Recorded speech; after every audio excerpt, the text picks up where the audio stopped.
రెండో అధ్యాయం 40వ శ్లోకం చూద్దాం. నేను ఫస్ట్ పలుకుతానండి, మీరు రిపీట్ చేయండి. నేహాభిక్రమనాశోస్తి నేహాభిక్రమనాశోస్తి ప్రత్యవాయో న విద్యతే ప్రత్యవాయో న విద్యతే స్వల్పమపి యస్య ధర్మస్య స్వల్పమప్యస్య ధర్మస్య త్రాయతే మహతో భయాత్. త్రాయతే మహతో భయాత్. నేహాభిక్రమనాశోస్తి నేహాభిక్రమనాశోస్తి ప్రత్యవాయో న విద్యతే ప్రత్యవాయో న విద్యతే స్వల్పమపి యస్య ధర్మస్య స్వల్పమప్యస్య ధర్మస్య త్రాయతే మహతో భయాత్. త్రాయతే మహతో భయాత్. సో పూర్తి శ్లోకం, నేహాభిక్రమనాశోస్తి ప్రత్యవాయో న విద్యతే స్వల్పమపి యస్య ధర్మస్య త్రాయతే మహతో భయాత్. త్రాయతే మహతో భయాత్.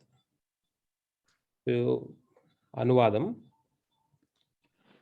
ఈ ప్రయత్నమునందు నష్టము కానీ హాని గాని లేదు. ఈ మార్గమున స్వల్ప పురోగతియు మహత్తరమైన భయము నుండి మానవుని రక్షించును. భాష్యం జగన్ బాబు.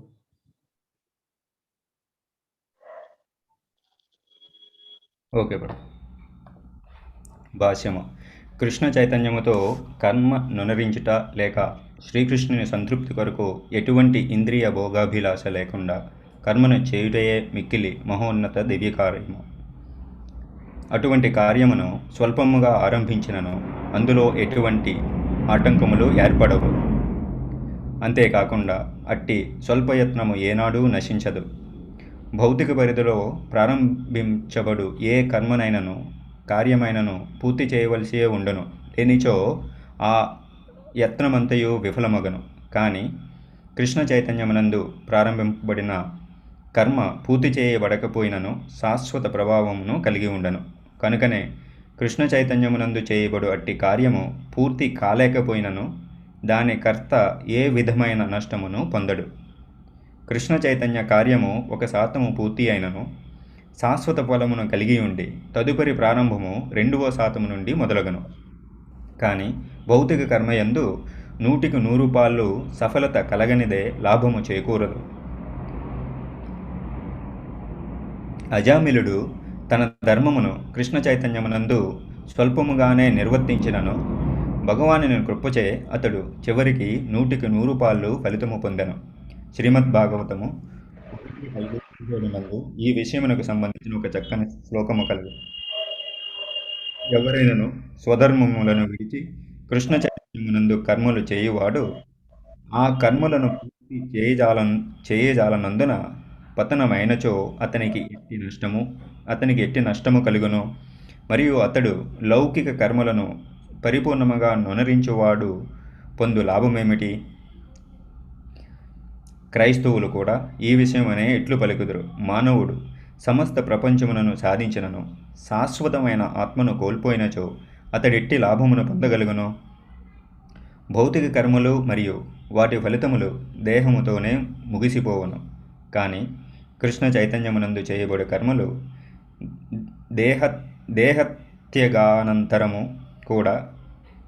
దేహత్యాగానంతరము కూడా మానవుని తిరిగి కృష్ణ చైతన్యముని వైపుకే కొనిపోవును.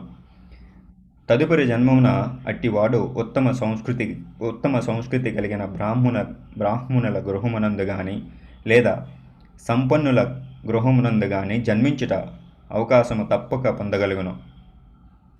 అట్టి జన్మము మానవునకు మరింత పురోగతి సాధించుటకు అవకాశము కలిగించును.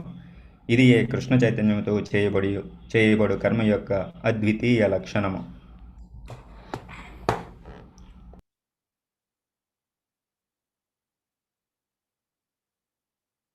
ఇక్కడ చూసినట్టయితే ఇది అతి ముఖ్యమైన శ్లోకం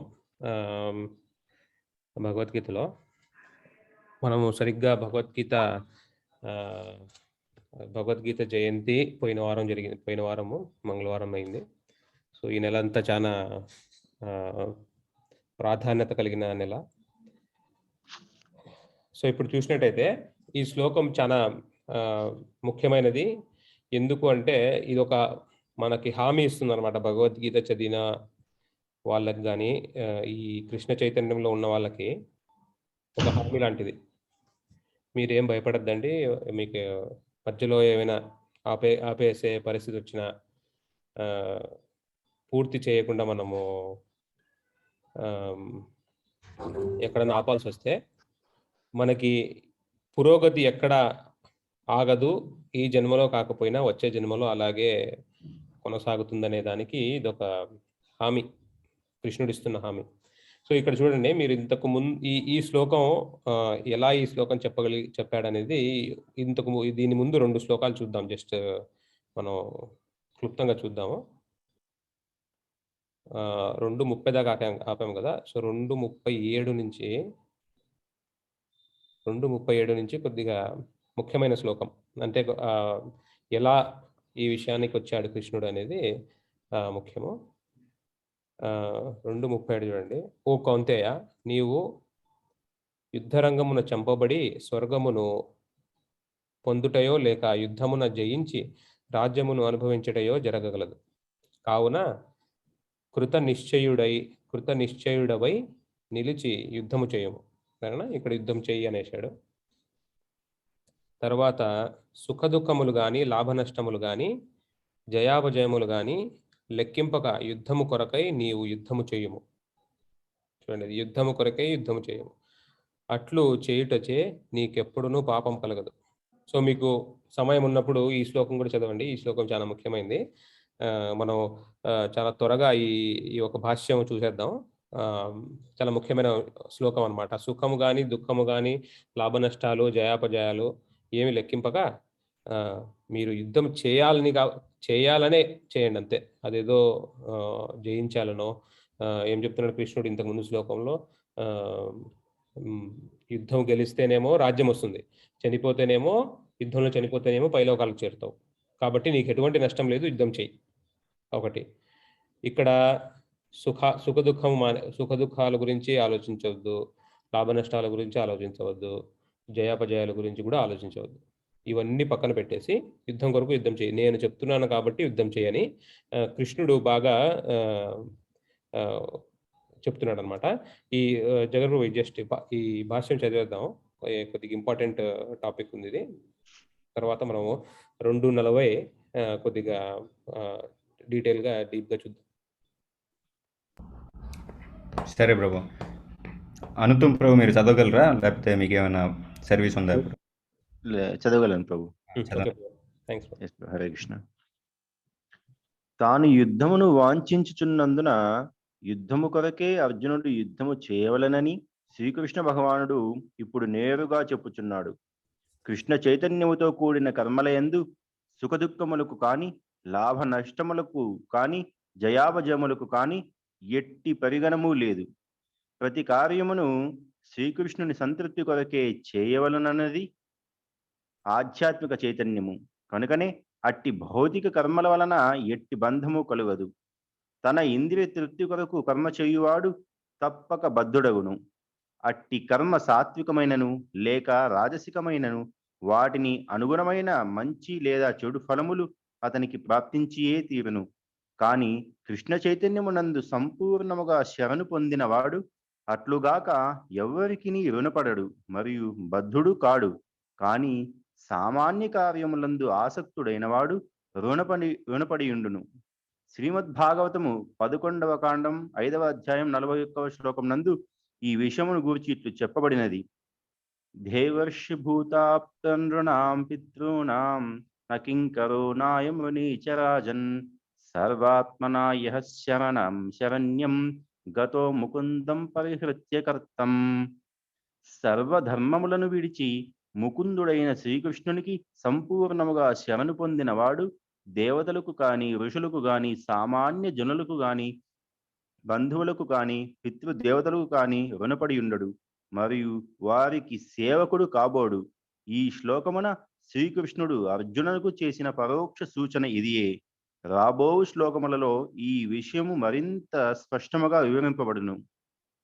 చూడండి, ఈ శ్లోకం ఇప్పుడు చాలా ఈ రాబోయే శ్లోకాల్లో మనం చూస్తున్నట్టుగా చాలా ముఖ్యమైన విషయాలను బయట పెడతాడనమాట.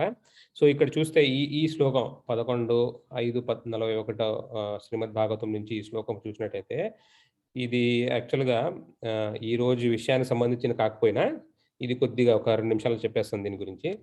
ఇప్పుడు మనము కర్మలు భౌతిక కర్మలు చేసే వాళ్ళ గురించి మనం చూసినట్టయితే కర్మకాండ అని పిలుస్తాం అనమాట. ఈ కర్మకాండ అంటే వేదాల పరంగా మనం కర్మలు చేసేవాళ్ళు, పూజలు, పునస్కారాలు, యజ్ఞాలు చేసే వాళ్ళ గురించి. సో మామూలుగా మనిషి పుట్టుకతో కొన్ని రుణాలు ఉంటాయి. ఆ రుణాల గురించి ఇక్కడ చెప్పబడి ఉంది. ఇదేదో మామూలు శ్లోకం కాదు. దీనికి పరోక్షంగా అక్కడికి సూచిస్తున్నారు అన్నమాట. ఇక్కడ చూడండి, కృష్ణుడి సర్వధర్మములను విడిచి ముకుందుడైన శ్రీకృష్ణుని సంపూర్ణముగా శరణు పొందినవాడు దేవతలకు గాని, చూడండి, దేవతారుణం ఒకటి, ఋషులకు గాని ఋషి రుణం ఒకటి, సామాన్య జనులకు గాని జనాలకు అంటే పితృరుణం అని ఒకటి ఉంటుంది, పితృదేవతలకు పితృరుణం, తర్వాత జనాలకు రుణం. ఇవన్నీ మనము పుట్టుకతోనే కొంతమందికి మనం రుణపడి ఉంటాం. సో ఈ రుణాన్ని మనకంటారు కదా పితృదోషం ఉంది అని, ఇలాంటివన్నీ. ఎందుకంటే మనకు పుట్టుక ఇచ్చినందుకు మన తల్లిదండ్రులకు, మనకు జ్ఞానం, ఈ భగవద్గీత కానీ ఈ వేదాలన్నీ ఇచ్చినందుకు మన ఋషులకు, మనకి వర్షాలు ఇచ్చి పంటలు ఇచ్చినందుకు దేవతలకు కానీ మనం పుట్టుకతోనే రుణపడి ఉంటాం. సో ఈ రుణాలన్నీ తీర్చుకోవాలి. మీరు ఉదాహరణకి కర్మకాండలు చేస్తారు కదా, పితృకర్మలు చేస్తారు కదా, సంవత్సరానికి ఒకసారి తర్పణం చేసే వాళ్ళ ఆ విషయం గురించి అలా సంవత్సరానికి ఒకసారి చేస్తుంటారు. అది దానివల్ల పితృరుణం తీరుతుంది. సో ఈ పితృరుణం కూడా ఈ కృష్ణ చైతన్యం ఉండే వాళ్ళకి వర్తించదు. సో అదే విషయాన్ని ఇక్కడ చెప్తున్నారు అనమాట. ఇలాంటివి ఏవి వర్తించవు మనకి. ఇప్పుడు మొక్కుబళ్ళు తీర్చుకోవడము, ఇవన్నీ ఏం వర్తించవు. ఎందుకంటే మనము అన్ని ధర్మాలను విడిచిపెట్టి కృష్ణుణ్ణి సంపూర్ణంగా శరణ పొందితే ఇలాంటివి ఏం వర్తించవు. 11 రోజులు అంటని, ఎవరైనా చనిపోతే అంటని, ఇవన్నీ ఏముండవు. ఎందుకంటే ఇవన్నీ దీనన్నిటికీ అతీతంగా మనము కృష్ణ చైతన్యంలో ఉన్నాం. సో అది దీనికి అర్థం, ఈ శ్లోకానికి అర్థం 11:5-41. సో నెక్స్ట్ శ్లోకానికి వెళ్దాం. ఇంతవరకు నేను సాంఖ్యము 2:39 ఇంతవరకు నేను సాంఖ్యమును అనుసరించి ఈ ఆత్మజ్ఞానమును నీకు వివరించి తిని. సాంఖ్యయోగ అంటే మనకు టెక్నికల్ అన్నమాట. ఆ లక్షణాలను చర్చించడం, ఆత్మ యొక్క లక్షణాలను, ఈ జీవితం యొక్క లక్షణాలను, ఈ భౌతిక ప్రపంచం యొక్క లక్షణాలను క్లుప్తంగా తెలుసుకొని దీని గురించి తెలుసుకొని జ్ఞానం పొందడానికి ఈ చేసే ఈ యొక్క అభ్యాసాన్ని సాంఖ్యయోగం అంటారు. సో ఈ విధంగా కృష్ణుడు ఆ సాంఖ్యయోగ పరంగా ఇంతవరకు మాట్లాడినాడు అనమాట. ఇంతవరకు నేను సాంఖ్యమును అనుసరించి ఈ ఆత్మజ్ఞానమును నీకు వివరించుతిని. ఇప్పుడు దానిని ఫలాపేక్ష లేనటువంటి కర్మ రూపమున వివరించదను, వినుము. ఓ పృథుకుమార, నీవు అట్టి జ్ఞానమును అనుసరించి వర్చించినచో కర్మబంధము నుండి విముక్తుడు కాగలవు. సో ఇప్పుడు చెప్పబోయేవన్నీ నువ్వు పాటిస్తే కర్మబంధనం నుంచి విముక్తుడు అవుతావు అని చెప్పారనమాట. సో మీకు టైం ఉన్నప్పుడు ఈ భాష్యం చదవండి, చాలా మంచి విషయాలు చెప్పబడి ఉంది. మనం ఇవాల్టి శ్లోకానికి వెళ్ళిపోదాం. సో తర్వాత శ్లోకం ఇవాల్టి శ్లోకం ఏం చెప్పారు? ఇప్పుడు ఏదైతే చెప్తున్నానో, ఇంకా చెప్పలేదు, ఇంకా స్టార్ట్ చేయలేదు, ఈ శ్లోకం. ఇప్పుడు చెప్పబోయేది ఏది? భక్తి యోగం. సో ఈ శ్లోకం అంటే మనకు తెలుసు కాబట్టి ఇది భక్తి యోగం. దీని గురించి ఏం చెప్తున్నారు కృష్ణుడు? ముందుగానే చెప్పేస్తున్నారు. ఈ ప్రయత్నమునందు నష్టము గాని హాని గాని లేదు. ఈ మార్గమున స్వల్ప పురోగతి మహత్తరమైన భయము నుండి మానవుని రక్షించును. చూడండి, మహత్తరమైన భయం ఏమిటి? అసలు స్వల్ప పురోగతి అంటే ఏమిటి? చూద్దాం. ఈ ప్రయత్నం అంటే ఏమిటి? ఈ 3 ఉన్నాయి మనకి. ఈ ప్రయత్నం అంటే అసలు ఈ ప్రయత్నం అంటే ఏమిటి? ఏ ప్రయత్నం గురించి మాట్లాడుతున్నారు కృష్ణుడు? ఏ హాని గురించి మాట్లాడుతున్నారు? ఆ! మహత్తరమైన భయం ఏమిటి? ఎలా రక్షిస్తారు? ఈ 4 విషయాలు కదా! సో, ఈ ప్రయత్నం అంటే కృష్ణ చైతన్యంలో చాలా సింపుల్‌గా చెప్పాలంటే కృష్ణ చైతన్యం ఆహ్, రోజు 16 మాలలు 4 రూల్స్ ఫాలో అవ్వడం, పాటించడం. మనకు 4 ఉన్నాయి కదా! మాంసాహారం తినకపోవడం, మాంసాహారం తినకుండా ఉండడం, జూదము, మద్యము, తర్వాత అనైతిక శృంగారం. ఈ 4 విషయాలకు దూరం ఉండడం, కృష్ణ ప్రసాదం తినడం. తర్వాత కృష్ణుడి సేవలో మొత్తం మన శరీరం, వాక్కు, ధనం, జ్ఞానం ఈ 4 అర్పించడం. ఇది క్లుప్తంగా చెప్పాలంటే ఈ విషయాలు కృష్ణ చైతన్యానికి కృష్ణ చైతన్యం ఉండడానికి ముఖ్యమైన విషయాలు. సో, ఈ ప్రయత్నం మొదలుపెట్టిన తర్వాత ఒకవేళ మనం పూర్తి చేయకపోతే, పూర్తి చేయడం అంటే చనిపోయేంత వరకు ఇదే ప్రయత్నంలో ఉండి చనిపోయేటప్పుడు అంతే నారాయణ స్మృతి 8వ అధ్యాయం 5వ శ్లోకంలో చెప్పినట్టు చూద్దాం ఆ శ్లోకం. ఏమిటి అంటే ఇప్పుడు ప్రతి ఒక సంవత్సరం క్లాస్‌లో చదివి మనం సంవత్సరం అంతా ఒక తరగతిలో చదువుతాం కదా! చదివే దేనికి? ఆఖరిలో ఒక ఎగ్జామ్ రాయడానికి. అంతే కదా! ఎగ్జామ్‌లో పాస్ అయిపోతే మొత్తం సంవత్సరం చదివినందుకు ఫలితం వచ్చినట్టు. సో, ఇప్పుడు మనం చేసేదంతా ఇప్పుడు అనంతపురం గుళ్ళో ఉండి పూజలు చేసినా, మనం అంతా ఇక్కడ వేరే పనులు చేసుకొని, గుళ్ళో సర్వీసులు చేసుకొని, అవి చేసినా, ఇంట్లో కూర్చొని గృహస్థలుగా ఇంట్లో కూర్చొని పొద్దున్నుంచి సాయంత్రం వరకు కృష్ణుడికి సంబంధించిన ఇవన్నీ చదువుతూ, జపం చేసుకుంటూ ఇవన్నీ చేసినా, ఆఖరికి ఇదే పరీక్ష. చూడండి. అనంతం ప్రభు అనువాదం చదవండి. అంత్యకాలమున కూడా నన్నే స్మరించుచు దేహమును విడుచువాడు తక్షణమే నా దివ్య భావమును పొందుచున్నాడు. ఈ విషయమున ఎట్టి సందేహము లేదు. అది ఎట్టి సందేహం లేదు. ఇంకా వేరేదేం లేదు. ఇదే అందరికీ ఆఖరి పరీక్ష. ఎందుకంటే మీరు జీవితంలో అన్ని పనులు జనాలతో కలిసి చేస్తాం. అన్ని పనులు ఏది చూసినా. కానీ ఈ అంతకాలే చివరి క్షణాల్లో మాత్రం ఒంటరిగా వెళ్ళాలి. సో, ఇక్కడ ఒంటరిగా వెళ్ళేటప్పుడు ఎవరు తోడు రారో, పక్కన ఉంటారు కానీ ఎవరు తోడు రారు, మనకి తోడొచ్చే అవకాశం ఉండదు. సో, దీనికి సంబంధించిన ఒక స్టోరీ, అజామిలుడు స్టోరీ ఈరోజు మనం శ్లోకంలో చూసినాం కదా! ఈ అజామిలుడి స్టోరీ కూడా చూద్దాం. ఎలా జరిగింది అజామిలుడికి? ఈ ప్రభుపాదేవి ఈ భాష్యంలో చెప్పారనమాట అజామిలుడి గురించి. సో, ఇదిగోండి ఎలా జరిగింది అజామిలుడికి, అసలు ఏం జరిగింది అది కూడా చూద్దాం. సో, మనం అనుకున్న 4 విషయాల్లో ప్రయత్నం అంటే ఇది మనం చేరాల్సిన గమ్యం అక్కడుంది. మనం చేయాల్సిన ప్రయత్నం ఇక్కడుంది. కానీ ఈ మధ్యలో కృష్ణుడు ఎలా మనల్ని చూడండి ఏం జరుగుతుంది. భయము గాని మానవునికి మహత్తరమైన భయం నుండి రక్షిస్తాడు. ఎలా రక్షిస్తాడో చూడండి. కొంచెం మనం ఆలోచిస్తే సగంలో వదిలిపెట్టిన వాళ్ళ పరిస్థితి ఏమిటి? ఇది ప్రాప్య పుణ్య కృతం లోకాను శాశ్వతీ సమః శుచీనాం శ్రీమతాం గేహే యోగో భ్రష్ట బిజాయతే. అనంతం ప్రభు.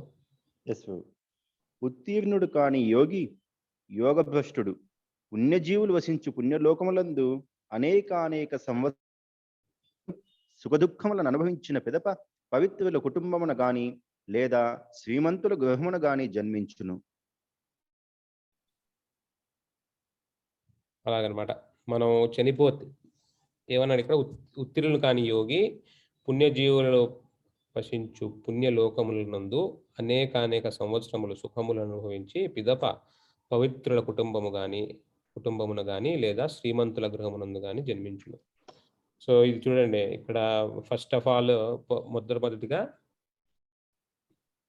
ఉత్తీర్ణుడు కాకపోయినా ఒక యోగి అన్నప్పుడు ఏంటంటే ఈ కృష్ణ చైతన్యంలో ప్రయత్నం చేస్తున్న వాళ్ళు, అభ్యాసం చేస్తున్న వాళ్ళని యోగులని అంటారు.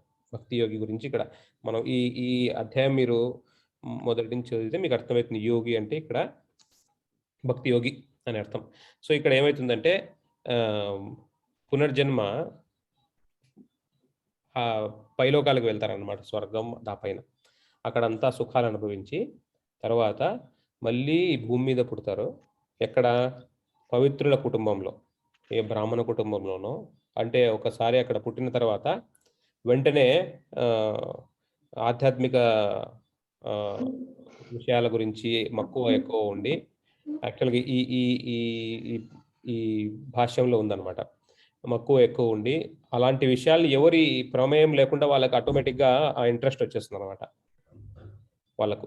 సో అలాంటి కుటుంబాల్లో జన్మిస్తారు. ఎందుకంటే ఇప్పుడు చూడండి, డాక్టర్ ఇంట్లో జన్మిస్తే, ఇద్దరు డాక్టర్లు భార్యాభర్తలు ఉన్నప్పుడు వాళ్ళ ఇంట్లో జన్మిస్తే ఆటోమేటిక్గా వాళ్ళకి డాక్టర్ చదవడం ఈజీ అయిపోతుంది.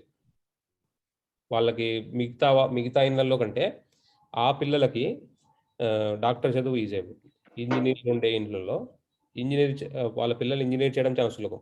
ఎందుకంటే వాళ్ళకి ఇంట్లో వాతావరణం అలాగే ఉంటుంది, వాళ్ళ తల్లిదండ్రులు సహాయం చేయగలరు. సో ఆ విధంగా అనమాట. ఆ విధంగా బ్రాహ్మణుల ఇంట్లో పుడితే బ్రాహ్మణుడు అవడం చాలా సహజం. పుట్టుకతో బ్రాహ్మణుడి గురించి చెప్పట్లేదు, మనము కర్మ వల్ల, క్వాలిటీస్, అదే గుణాల వల్ల, గుణకర్మ విభాగశ, గుణాలు కర్మలను బట్టి అదే బ్రాహ్మణ క్వాలిటీస్ అన్నమాట. అలాంటి లక్షణాలు రావడం సహజం. లేదా శ్రీమంతుల గ్రహాల్లో, ఇప్పుడు పెద్ద పెద్ద ఇండస్ట్రియలిస్టు, జమీందారులు వాళ్ళ ఇళ్ళల్లో ఇలాంటి వాళ్ళు పుట్టడం జరుగుతుంది. సో ఇప్పుడు మనము చూసినట్టయితే ఇప్పుడు తిరుపతి ఉంది. తిరుపతిలో చూడండి మీరు, అంత పుణ్యక్షేత్రం అది. తిరుపతే కాదు, తిరుమలలో చూసుకోండి. తిరుమలలో కూడా భక్తులు కాని వాళ్ళు చాలా మంది ఉన్నారు. ఏదో షాపులు పెట్టుకొని బతికేస్తూ వాళ్ళు, దేవుడన్నా పెద్దగా ఏముండదు, అక్కడే సిగరెట్లు తాగడం. అంటే ఇప్పుడు మధ్యలో బంద్ చేసినారు, కానీ మామూలుగా అయితే వాళ్ళకి పెద్ద ఆసక్తి ఉండదు. మీరు ఆ విధంగా చూసినట్టయితే అక్కడ నివసించే దానికి వచ్చే అవకాశము చాలా అరుదు. కానీ అక్కడ కూడా భక్తులు కాని వాళ్ళు కూడా ఉంటారు. సో ఈ విధంగా చూసినట్టయితే మనకి మంచి కుటుంబాల్లో, అలాంటి చోట నివసించే అవకాశం లభించే కుటుంబాల్లో జన్మ దొరకడం చాలా అదృష్టం అనమాట. సో శ్రీమంతుల గృహాలలో కూడా దొరుకుతుంది అనమాట. సో ఆ విధంగా జన్మ దొరుకుతుంది. ఈ తర్వాత విషయం మళ్ళీ మనం ఇవాల్టి శ్లోకానికి వెళ్దాం. స్వల్పమప్యస్య ధర్మస్య, ఇదిగోండి. సో మహత్తరమైన భయం ఏమిటి, ఎలా కాపాడతాడో ఆ విధంగా మనం వచ్చే జన్మ లభిస్తుంది. ఇంకొక రకంగా ఎలా రక్షించాడు చూద్దాం. అజామిలుడు అని, ఇదిగోండి ఇక్కడ ఉంది కదా ఈ సబ్జెక్టు. అజామిలుడు తన ధర్మమును కృష్ణ చైతన్యమునందు స్వల్పముగానే నిర్వర్తించినను భగవానుని కృపచే అతడు చివరికి 100కి 100 పాళ్ళు ఫలితమును పొందెను. ఈ అజామిలుడు పుట్టుకతో బ్రాహ్మణుడు. ఆయన వేదాభ్యాసం చేసి మొత్తం బాగా అన్ని అభ్యాసం అంతా బాగా చేసి తర్వాత ఆయన జన్మలో ఏమైందంటే ఒక వేశ్యకు లొంగబడ్డాడు. ఒక వేశ్య ఆకట్టుకుంది అతన్ని. ఆకట్టుకొని ఆమెతో కాలం గడపడం, ఆ తర్వాత ఆమె ద్వారా పిల్లలను కన్నాడు. సో ఏమైందంటే ఎలాంటి పరిస్థితికి వచ్చాడంటే 80 ఏళ్ళ వయసులో కూడా ఒక అబ్బాయిని కన్నాడు. సో ఆ అబ్బాయికి అతని పూర్వజన్మ సుకృతమో, అతనికి ఈ జన్మలోనే ముందు చేసిన పుణ్యం వల్ల, ఆ కాలంలో ఆ ప్రభావం వల్ల నారాయణ అని పేరు పెట్టడం జరిగింది ఆ చిన్న అబ్బాయికి. ఆ చిన్న అబ్బాయికి నారాయణ అని పేరు పెట్టడం జరిగింది. అపారమైన ప్రేమ చిన్న అబ్బాయి అంటే. జనరల్‌గా మనం చూసినట్టయితే చిన్న వాళ్ళంటే కొద్దిగా ప్రేమ ఎక్కువ చూపిస్తారు తల్లిదండ్రులు. సో, ఇలాంటి ఆ చిన్న పిల్లవాడు ఇతనికి కొద్దిగా వయస్సు ఇంకా పైపడేసరికి అతను చనిపోవడం జరిగింది. చావు దగ్గరకొచ్చేసాడు. ఇంక చనిపోవడమే లాస్ట్. చనిపోయేటప్పుడు ఏమైందంటే, అతనికి ఇష్టంతో నారాయణ అని ఆ చిన్న అబ్బాయిని పిలిచాడనమాట. చిన్న అబ్బాయిని నారాయణ పిలవడంతో ఏమైంది, చిన్న అబ్బాయి నారాయణ పిలవడంతో అక్కడ యాక్చువల్‌గా ఇతను చేసిన పాపాలకు యమభటులు వచ్చేసారు తీసుకెళ్ళడానికి. నారాయణని పిలవడంతో వైకుంఠం నుంచి విష్ణుదూతలు రావడం జరిగింది. ఆ ఫస్ట్ ఆయన చూడడమే వీళ్ళని చూసాడు, యమభటులని. యమభటులను చూసి అంత భయంకరంగా ఉండి, ఇంత భయంకరంగా ఉన్నారండి వీళ్ళని చెప్పేసి భయం మొదలైంది ఆయనకి. ఆ భయం మొదలయ్యి అసలు వణికిపోయాడనమాట. తర్వాత ఏం జరిగింది, ఆయన తర్వాత వెంటనే విష్ణుదూతలను చూశాడు. సో ఇక్కడ ఏమైందంటే విష్ణుదూతలు రావడంతో ఈ యమభటులు అడిగారనమాట, ఎందుకు మీరు వచ్చారు ఇక్కడికి, ఇతను పాపాత్ముడు కదా, మీరు రావడం ఏంది, అసలు మీరెవరు అని ఫస్ట్ ఆఫ్ ఆల్ మీరెవరు అని అడిగారు. మీరెవరు అని అడిగితే మేము ఇలా విష్ణుదూతలు అని చెప్తారు వాళ్ళు. సో మీరు ఇక్కడ ఎందుకు రావడం ఏంది, ఇతను పాపాత్ముడు కదా, ఇతన్ని తీసుకోవడానికి మీరు రావడం ఏంది అని. ఇదంతా అతను ఆఖరి దశలో శరీరం వదిలిపెట్టే పరిస్థితిలో ఉన్నాడు యాక్చువల్గా. కాబట్టి ఇతనికి కనపడుతున్నాయి ఇవి. శరీరంలో ఉన్న మనకు కనపడవు, ఇవన్నీ జరుగుతున్నాయి అక్కడ అని. శరీరంలో ఈ భౌతిక శరీరం నుంచి దూరంగా ఈ ఈ సూక్ష్మ శరీరం నుంచి చూడడం జరిగింది అనమాట. సో ఇలా చూసి ఈ సంభాషణ వింటున్నాడు.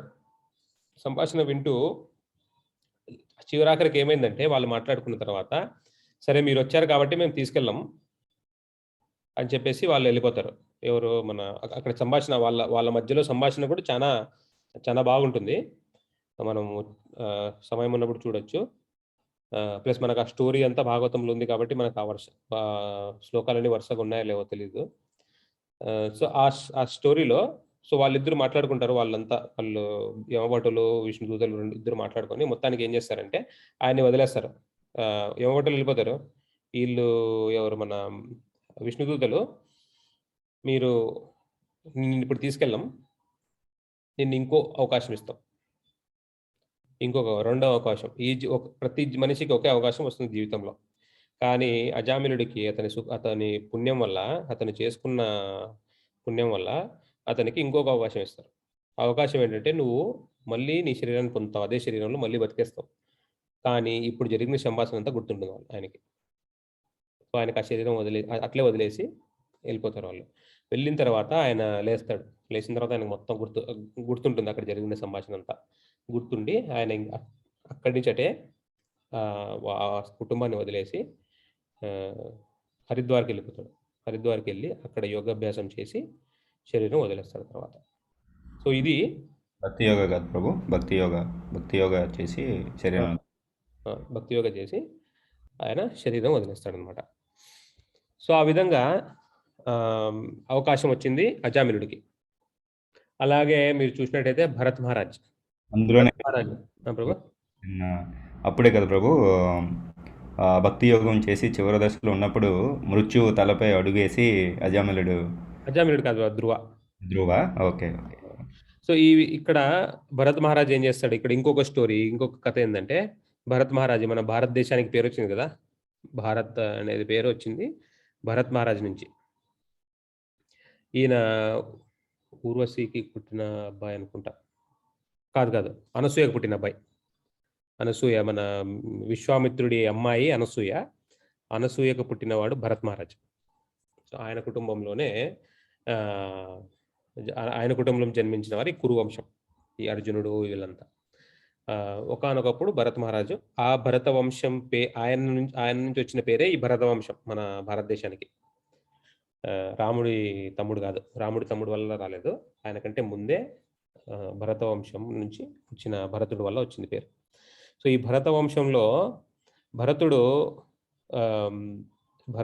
గొప్ప భక్తుడు. గొప్ప భక్తుడు ఆయన, విష్ణు భక్తుడు. సో ఆయన ఏం చేస్తాడంటే చాలా చిన్న వయసులోనే రాజ్యాన్ని వదిలేస్తాడు. నేను సన్యాసం తీసుకుంటాను రాజ్యాన్ని వదిలేసి అడవులోకి వెళ్ళిపోతాడు. భక్తి యోగ సాధన చేయడానికి అడవిలోకి వెళ్ళిపోతాడు. అడవిలోకి వెళ్ళిన తర్వాత ఒకరోజు ఏమవుతుందంటే ఆయనకు ఒక లేడీ ఒక పిల్లని కనేసి అక్కడ దానికి ఒక పులి వెంటబడుతుంటుంది. యాక్చువల్గా ఆ పులి వెంటబడుతుంటే ఆ లేడీ గర్భవతి.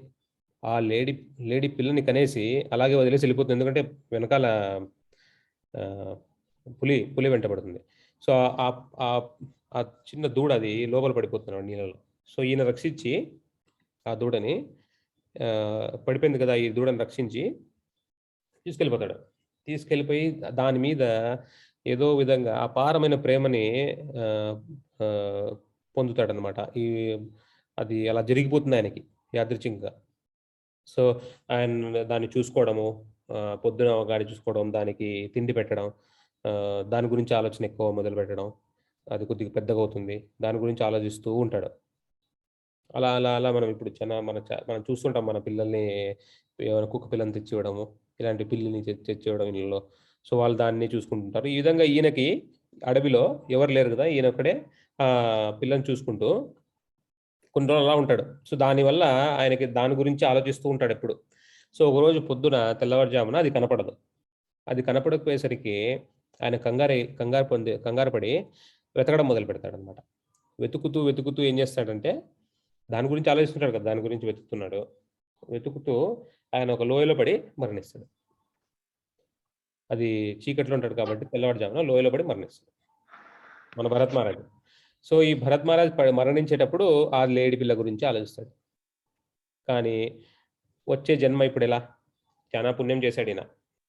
మొత్తం ఈ భూమికి రాజు. అప్పట్లో భరత వంశం అంటే మన ఈ మ్యాప్లో ఉన్న భారతదేశం ఒకటే కాదు, ప్రపంచం అంతటికి భరత వంశం అనే పేరు. ఈ భరత వంశానికి ఒకే ఒక రాజు భరతుడు. అప్పట్లో రాజు అంటే ఒకడే. సో ఈ రాజు అంత పుణ్యకార్యం చేశాడు, భక్తుడు. కానీ చనిపోయే ముందు మనం చూసాంగా 8వ అధ్యాయం 5వ శ్లోకం, అంతే నారాయణ స్మృతి అంతకాలే చ మామే. సో ఈ అంతకాలంలో ఆయన ఆలోచించింది ఒక లేడీ పిల్ల గురించి. సో ఈ లేడీ పిల్ల గురించి ఆలోచించడం వల్ల ఆయన లేడీగా ఒక జింక జన్మ తీసుకున్నాడు. చూద్దాం, మనం రాబోయే కొన్ని శ్లోకాలు ఉన్నాయి. ఈ శ్లోకంలో చూస్తే మీకు అర్థమవుతుంది. చూద్దాం. యాక్చువల్గా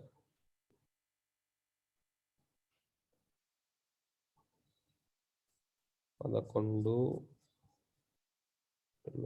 యాక్చువల్గా ఇది పోయిన క్లాస్లో కూడా చూసాము. జగన్ బ్రో. పలు జన్మ మృత్యువుల పిదప జీవుడు దుర్లభమైన మానవ జన్మను పొందును. అది తాత్కాలికమే అయినప్పటికీ పూర్ణత్వ సాధనకు అవకాశము నొసగగలదు. కనుక సదా మృత్యోన్ముఖమై ఉండడి తన దేహము పతనమై మరణించడి లోపలనే బుద్ధిమంతుడు చరమ జీవన పూర్ణత్వముకై శీఘ్రమే యత్నించబలను. ఇంద్రియ భోగము అత్యంత హేయమైన జీవజాతులందునూ లభించును. కానీ కృష్ణ భక్తి భావన కేవలము మానవునికే సాధ్యము కదా. మనిషికి మాత్రమే సాధ్యం, ఇంకెవరికి సాధ్యం, జంతువులకు సాధ్యం కాదు. కానీ ఇక్కడ లాస్ట్లో ఆయన చనిపోయే ముందు జింకని తలుచుకున్నాడు కాబట్టి జింక శరీరం వచ్చింది. కానీ ఆయన చేసుకునే పుణ్యం వల్ల జింక శరీరంలో ఆయనకి మొత్తం గుర్తుండి, సాధారణంగా ఆ జంతువులకి దాని పూర్వజన్మ మనిషి అయినా దానికి గుర్తుండదు. మన ఉదాహరణకి ఈ నాన్ వెజ్ చికెన్ తినే వాళ్ళంతా మాంస అంటే అర్థం అదే కదా. మాంస అంటే మామ్ అంటే నేను, సా అంటే ఇదే విధంగా. మాంసం తినే వాళ్ళకి మాంసం అంటే మాంసం నోట్ల ముద్ద పెట్టుకునే వాళ్ళకి గుర్తుంచుకోవాల్సిన విషయం ఏంటంటే, నేను కూడా ఈ విధంగా వచ్చే జన్మలో నాకు కూడా ఇలా జరుగుతుందని.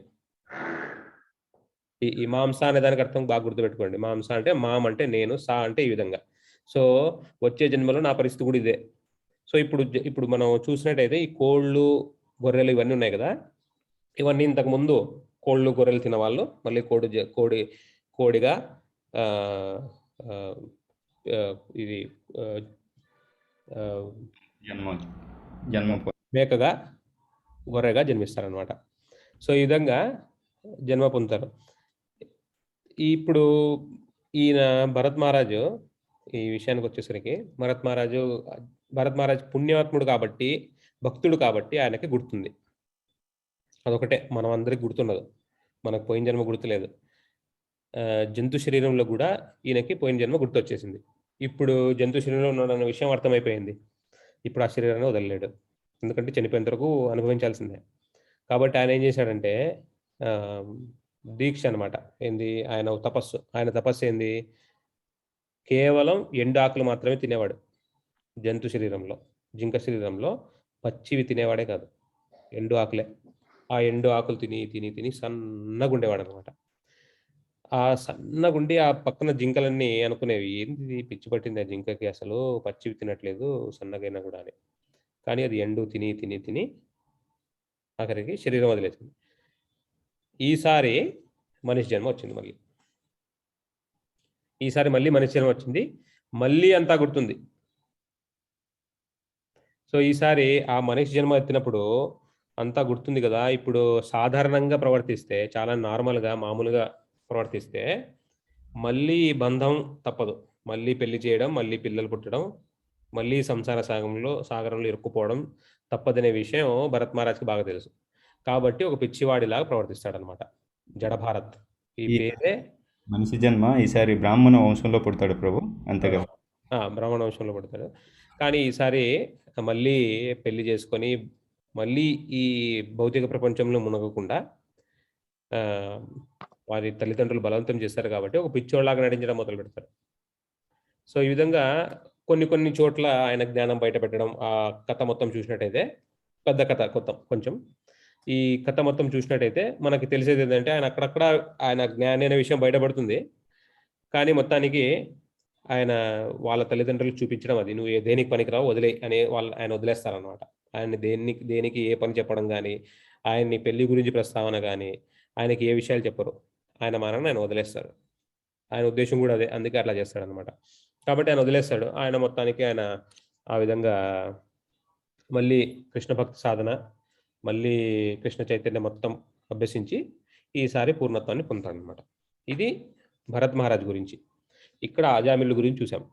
సో మనం ఈ విధంగా చూసినట్టయితే ఇలా చాలా విషయాలు ఉన్నాయి. ఇలాంటివి చాలా ఉన్నాయన్నమాట. ఈ విధంగా రక్షిస్తూనే ఉంటాడు కృష్ణుడు. మనకి లోపల ఉంటాడు కదా, మనతో పాటు పరమాత్మ రూపంగా. మనం పోయిన క్లాస్లో చూసుకున్నాం కదా, ఏ విధంగా అంటే విష్ణువులు, ముగ్గురు విష్ణువులు, తర్వాత పరమాత్మగా మన శరీరంలోనే, మన హృదయంలో మన ఆత్మ, పక్కన పరమాత్మ. సో ఆయన అక్కడ ఉంటాడు. అన్నీ రికార్డ్ అవుతుంటాయి, అన్నీ రాసుకుంటుంటాడు లెక్కలు. సో ఇవన్నీ మనకి పోయిన క్లాసు చెప్పుకున్నట్టు అనుమంత, ఉపదృష్ట రెండు, అనుమతించడం, పర్యవేక్షణ అనేది దర్శకత్వం చేయడం. సో ఈ రెండు చేస్తుంటాడు ఆయన. సో ఇవన్నీ చేస్తూ మనకి కావలసినవి ఇస్తూ, ఇప్పుడు ఒక్కసారి మనము కృష్ణ భక్తి భావన మొదలుపెట్టిన తర్వాత ఆయనకు తెలుసు ఇతను దారిలో పడ్డాడు, ఇతన్ని మళ్ళీ ఇదే దారిలో పెట్టాలనే విషయం.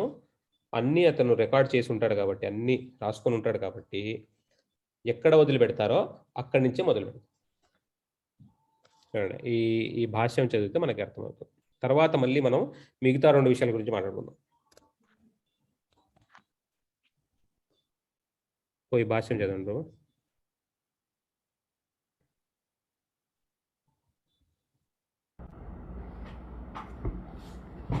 యోగ భ్రష్టులను రెండు తరగతులుగా విభజింపవచ్చును.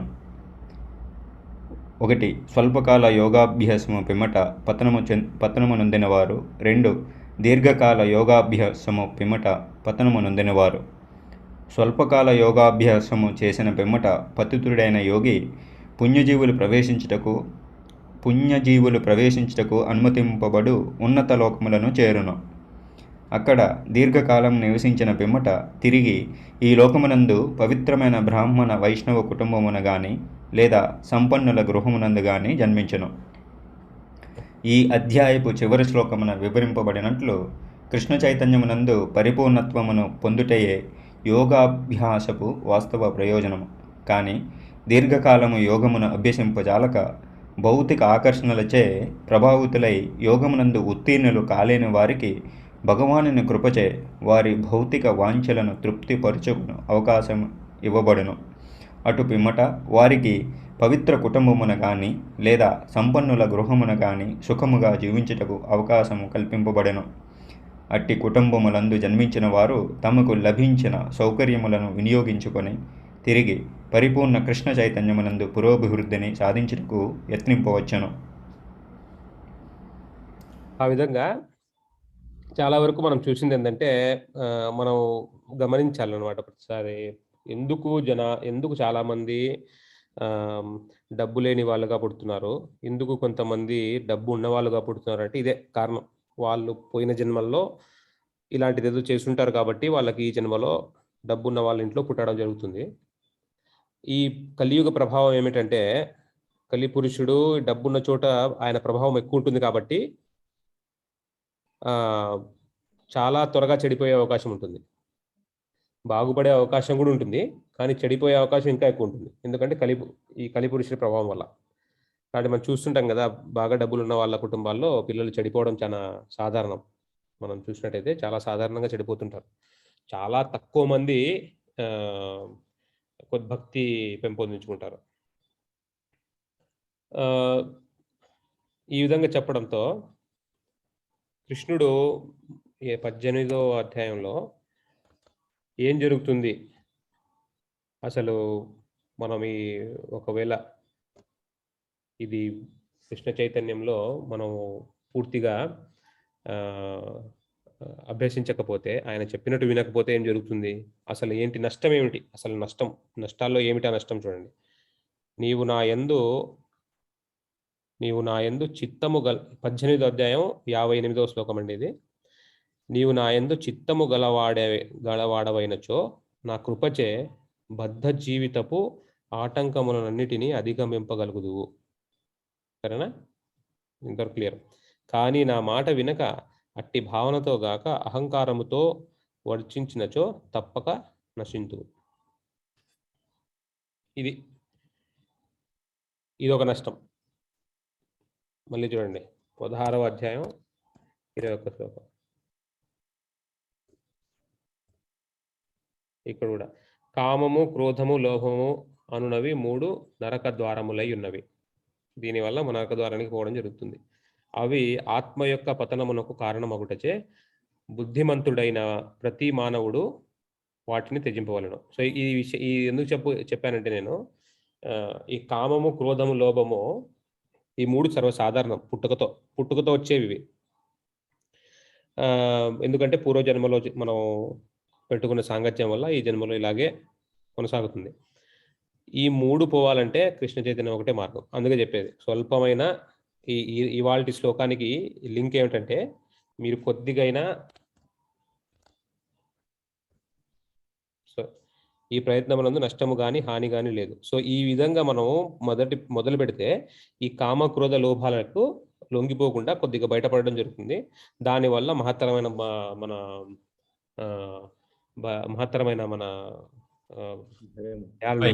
బయటపడతాం అన్నమాట.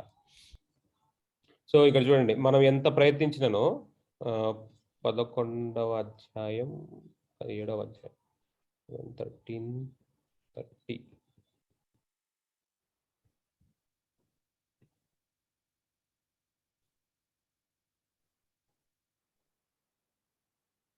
7:13:30 ఉందాం చూడండి మీ దగ్గర. సరే. 7వ అధ్యాయం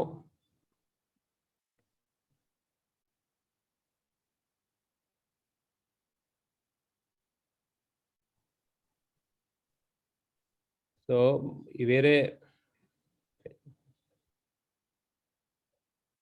శ్లోకం చూద్దామా ఈ లోపల. 7వ అధ్యాయం ఎంత ప్రభు శ్లోకం? 7, 13, 30.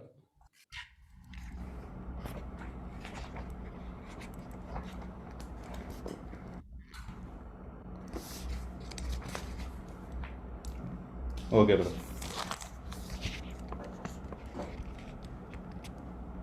దేహా దేహాది దేహాదిబి అదే కదా ప్రభు. 7:13 చదవమంటారు ప్రభు ట్రాన్స్లేషన్. చదవండి, ట్రాన్స్లేషన్ చదవండి చాలా. జీవుడు సుఖమును పొందుటకు దుఃఖ కారణములను తొలగించుకొనుటకు యత్నించెను. కానీ జీవుల దేహములన్నీయును ప్రకృతి ఆధీనములోనే ఉండును కనుక వివిధ దేహములందలి అతని యోచనలు చివరకు ఒక్కొక్కటిగా వ్యర్థములగును. మనం ఎన్ని చేసినా ఒక్కొక్కటిగా వ్యర్థమవుతాయి ఈ ఈ కర్మలు.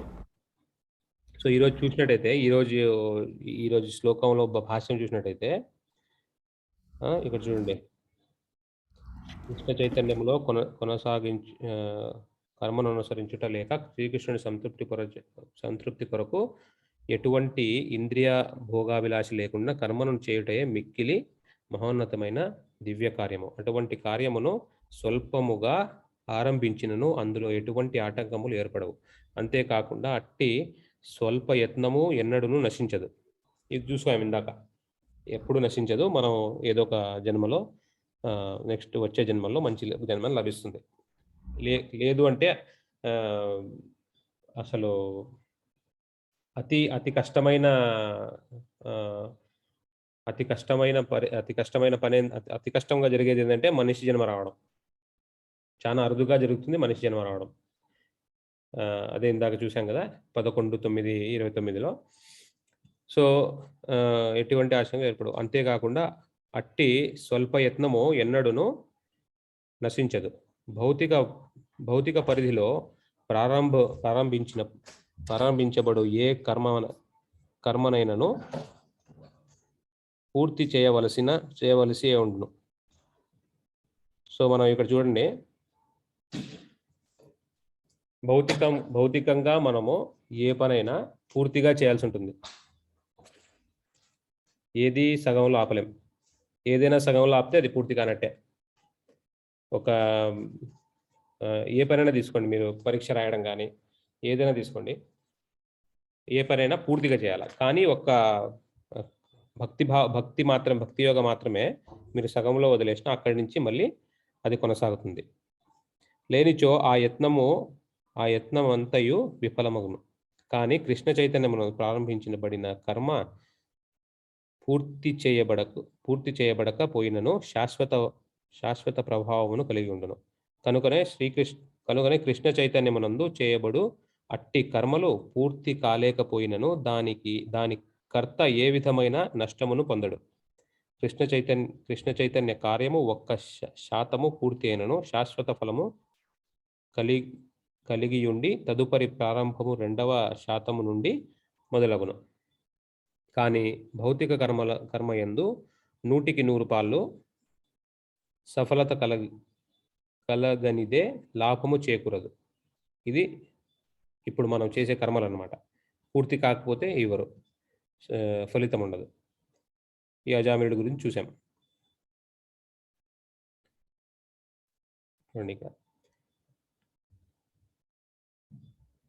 క్రైస్తవుల నుంచి ఒక విషయం చెప్పారు, చాలా బాగుంది ఇది. యాక్చువల్గా మానవుడు సమస్త ప్రపంచమును సాధించినను శాశ్వతమైన ఆత్మను కోల్పోయినచో అతడెట్టి లాభం పొందగలుగును. మనకు శాశ్వతమైన మనకు సమస్తమైన ప్రపంచాన్ని ఇచ్చేసినా కూడా మనం ఆత్మను కోల్పోతే దానివల్ల లాభం ఏమిటి? భౌతిక కర్మలు మరియు వాటి ఫలితములు దేహముతోనే మునిగిపోవును. సో ఇక్కడ ఒక శ్లోకం ఉంది దీనికి సంబంధించింది. కృష్ణ చైతన్యంలో మనము చూడండి, ఇక్కడ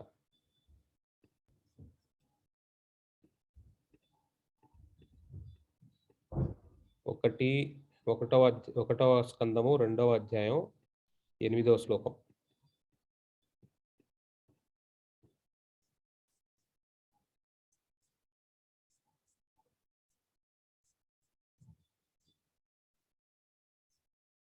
జగన్ ప్రభు ఇది.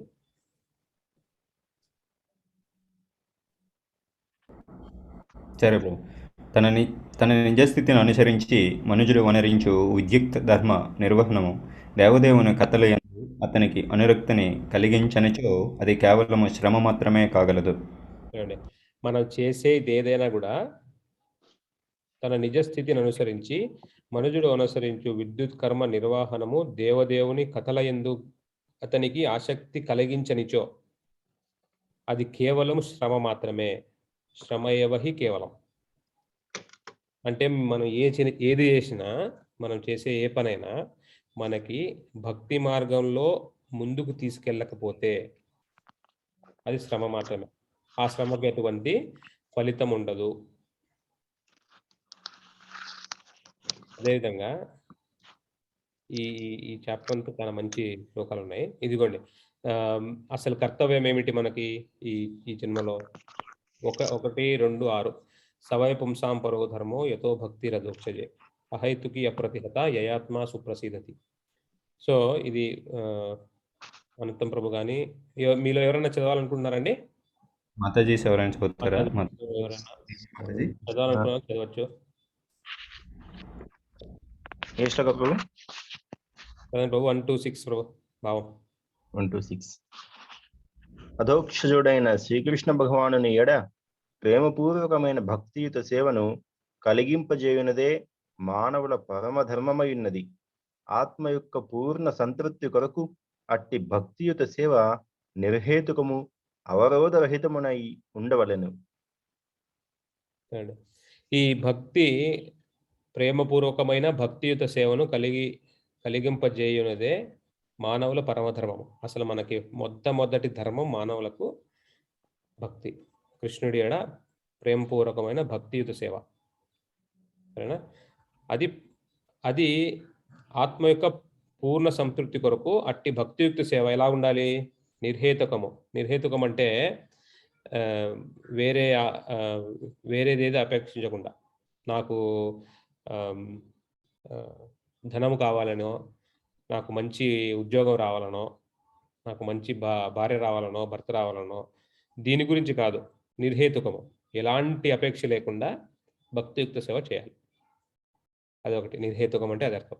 అవరోధరహితము, ఎలాంటి అవరోధాలు ఉండకూడదు.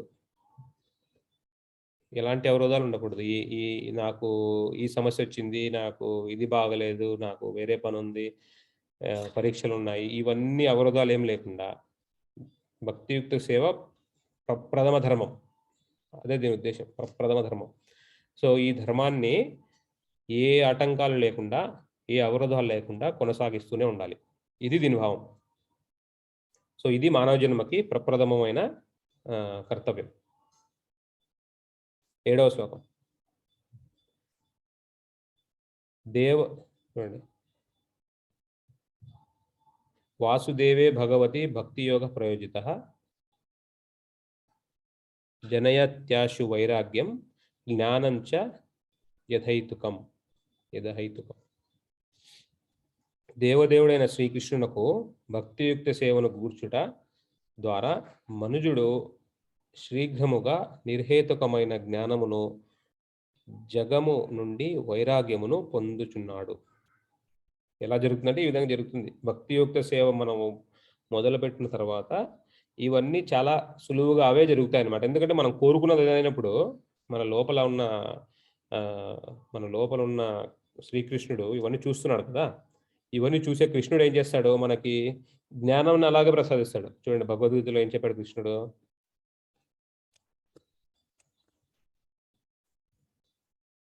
చూడండి, సర్వస్య చాహం హృది సన్నివిష్టో మత్త స్మృతి జ్ఞానం అపోహనం చ వేదేశ్చ సర్వేరహమేవ వేద్యో వేదాంతకృద్ వేద విద్య. దీని అర్థం ఏంటి చూడండి, నేను సర్వుల హృదయములందు నిలిచి ఉన్నాను. ఎవరైనా చదవాలనుకుంటున్నారండి? లక్ష్మి గారా? అనువాదం చదవండి. చదవండి మాతాజీ, పర్లేదు. అనువాదం చదవండి.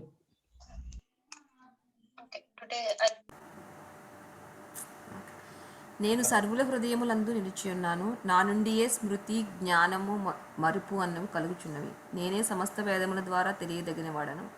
వాస్తవమునకు వేదాంతకర్తను, వేదములు నెరిగిన వాడను నేనే. చూడండి. అందరి హృదయాల్లో ఆయన ఉన్నాడు. ఇది కృష్ణుడు అందరి హృదయాల్లో చాలా చోట్ల ఉంది. ఆయన మాటి మాటికి ఇది చెప్తున్నారు అనమాట భగవద్గీతలో. అందరి హృదయాల్లో నేనున్నాను అని. చూద్దాం అది కూడా. నేను సర్వుల హృదయములందు నిలిచి ఉన్నాను. నా నుండియే స్మృతి రావడం, జ్ఞానము, మరుపు. అంటే మరుపు రావడం కూడా ఆయన వల్లే. మనం మర్చిపోవడం కూడా. మనం కృష్ణుడిని ఇక్కడ వేరే విషయాల మీద ఆసక్తి కలిగినప్పుడు, సరేనా, నాకు ధనం అంటే వ్యామోహము, కుటుంబం అంటే వ్యామోహము, మహిళలు అంటే వ్యామోహము, ఇలాంటివన్నీ ఉన్నప్పుడు కృష్ణుడు మనల్ని మర్చిపోయేలా చేస్తాడు ఆయన్ని. అది ఈ మరుపుకు అర్థం. అది జ్ఞానము. జ్ఞానంకి అర్థం చూపిస్తా. ఇంకొకటి ఉంది. ఆయన దగ్గరికి ఎలా చేరాలో ఆయనే జ్ఞానం ఇస్తాడు. తర్వాత ఐ థింక్ 10వ అధ్యాయం 10వ శ్లోకం. వాస్తవమునకు వేదాంతకర్తను, వేదమును నెరుగని వాడను నేనే. సో ఈ వేదాలన్నీ చదివిన తర్వాత మనకు తెలుసుకోవాల్సింది ఏదైనా ఉంటే అది కృష్ణుడు. దాని అర్థం ఇది. నేనే సమస్త వేదముల ద్వారా తెలియదగిన వాడను. ఈ వేదాలన్నీ చదివి ఒక్కొక్క వేదం చదవడానికి 13 సంవత్సరాలు పడుతుందంట. 4 వేదాలు ఉన్నాయి. 4 వేదాలు చదవడానికి 52 సంవత్సరాలు పడుతుంది. ఈ 52 సంవత్సరాలు చదివిన తర్వాత మీకు ఏదైనా తెలుసుకోవాలని ఉంటే ఆ విషయం ఏంటంటే ఇది. వేదాంతకృద్ వేద విదేహ చాహం. అంటే నేనే సమస్త వేదముల ద్వారా తెలియదగిన వాడను. సో 52 సంవత్సరాలు మనం కేటాయించి చదవం కాబట్టి ఇది డైరెక్ట్గా కృష్ణుడు కలియుగంలో తెలుసు ఆయనకి. కలియుగం రాకముందు ఒకసారి ఇది ఇంకొకసారి చెప్పాలని పోయిన వారంలో చెప్పాడనమాట. అంటే పోయిన వారం 5000 సంవత్సరాల క్రితం ఒకసారి వచ్చి భగవద్గీతను మళ్ళీ ఇంకోసారి చెప్పడం జరిగింది. ఇంతకు ముందు ఎక్కడ చెప్పాడు? 1,20,000 సంవత్సరాల 12 కోట్ల సంవత్సరాల క్రితం సూర్య భగవానుడికి ఇక్కడ చెప్పడం చూడండి. ఇవం వివస్వతే యోగం ప్రోక్తవాన్ అహమవ్యయం వివస్వాన్ మనవే ప్రాహ మనోరిక్ష్వాప విభ్రవీత్. దేవా ఎవరైనా చదవాలనుకుంటున్నారండి? హరే కృష్ణ ప్రభు. సాగర్ ప్రభు, హరే కృష్ణ. చదవండి. చదువుతానండి. చదవండి మాతాజీ.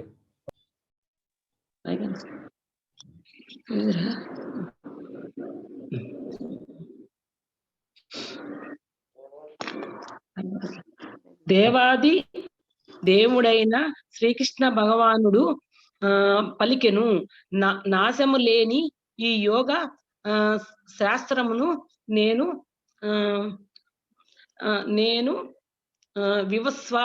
వివస్వానునకు సూర్యదేవునకు ఉపదేశించి తిని. నినాస్వానుడు దానిని మానవ జాతి పేతయైన మనువు దానిని ఇక్షాయక రాజునకు ఉపదేశించెను. చూడండి మాతాజీ, ఇది ఏంటంటే శ్రీకృష్ణుడు ఎప్పుడో అర్జునుడికి చెప్పే ముందు, భగవద్గీత అర్జునుడికి చెప్పే ముందు ఎన్నో సంవత్సరాల క్రితం, కోట్ల సంవత్సరాల క్రితం సూర్యదేవునికి చెప్పాడు అనమాట. ఆయన పేరేంది? వివస్వాన్. సూర్యదేవుని పేరు వివస్వాన్. అంటే సూర్యలోకంలో ఒక రాజు ఉన్నాడు, ఆ రాజు పేరు వివస్వాన్. ఆయనకు చెప్పాడు అనమాట. సరేనా? ఉపదేశించి తిని. వివస్వానుడు ఏం చేశాడు? మనుకి ఉపదేశించాడు. మను ఆయన కుమారుడైన ఇక్ష్వాకుడు. ఇక్ష్వాకుడు అంటే మన రాముడి వంశానికి మొదటి ఇక్ష్వాకు కుల ఇక్ష్వాకు ఆయన మొదటి రాజు అనమాట, ఆయన సూర్యవంశానికి. సో ఇక్ష్వాకునకు 2 వంశాలు కదా, సూర్యవంశం, చంద్రవంశం. ఇలా కృష్ణుడు పుట్టిందేమో చంద్రవంశంలో, రాముడు పుట్టిందేమో సూర్యవంశంలో. సో ఈ రాముడి వంశంలో ఇక్ష్వాకునకు అలా వచ్చిందనమాట. అలా వచ్చి ఈ యోగా ఎలాగోలాగా కొద్దిగా తగ్గిపోవడం జరిగింది. అందుకనే మళ్ళీ ఇప్పుడు వచ్చాను. యథా యథా హి ధర్మస్య, ఇవన్నీ వస్తాయి ఈ అధ్యాయంలో. సో ఈ విధంగా మీరు ఓపిక ఉన్నప్పుడు, మీకు టైం ఉన్నప్పుడు 4వ అధ్యాయం 1వ శ్లోకం చదవండి. మీకు భాష్యం కూడా చాలా ఎలా ఎన్ని సంవత్సరాలు చెప్పబడింది అనేది భాష్యంలో ఉందన్నమాట. ఎన్ని వేల సంవత్సరాలు ఈ లెక్క అంతా ఇదిగోండి ఇక్కడ చూడండి. సో ఇదంతా చదవండి మీకు సమయం ఉన్నప్పుడు. ఏ యుగం ఎలా ఎంత కాలం క్రితం అనేది. సో ఇన్ని సంవత్సరాల ముందు చెప్పడం జరిగింది. 12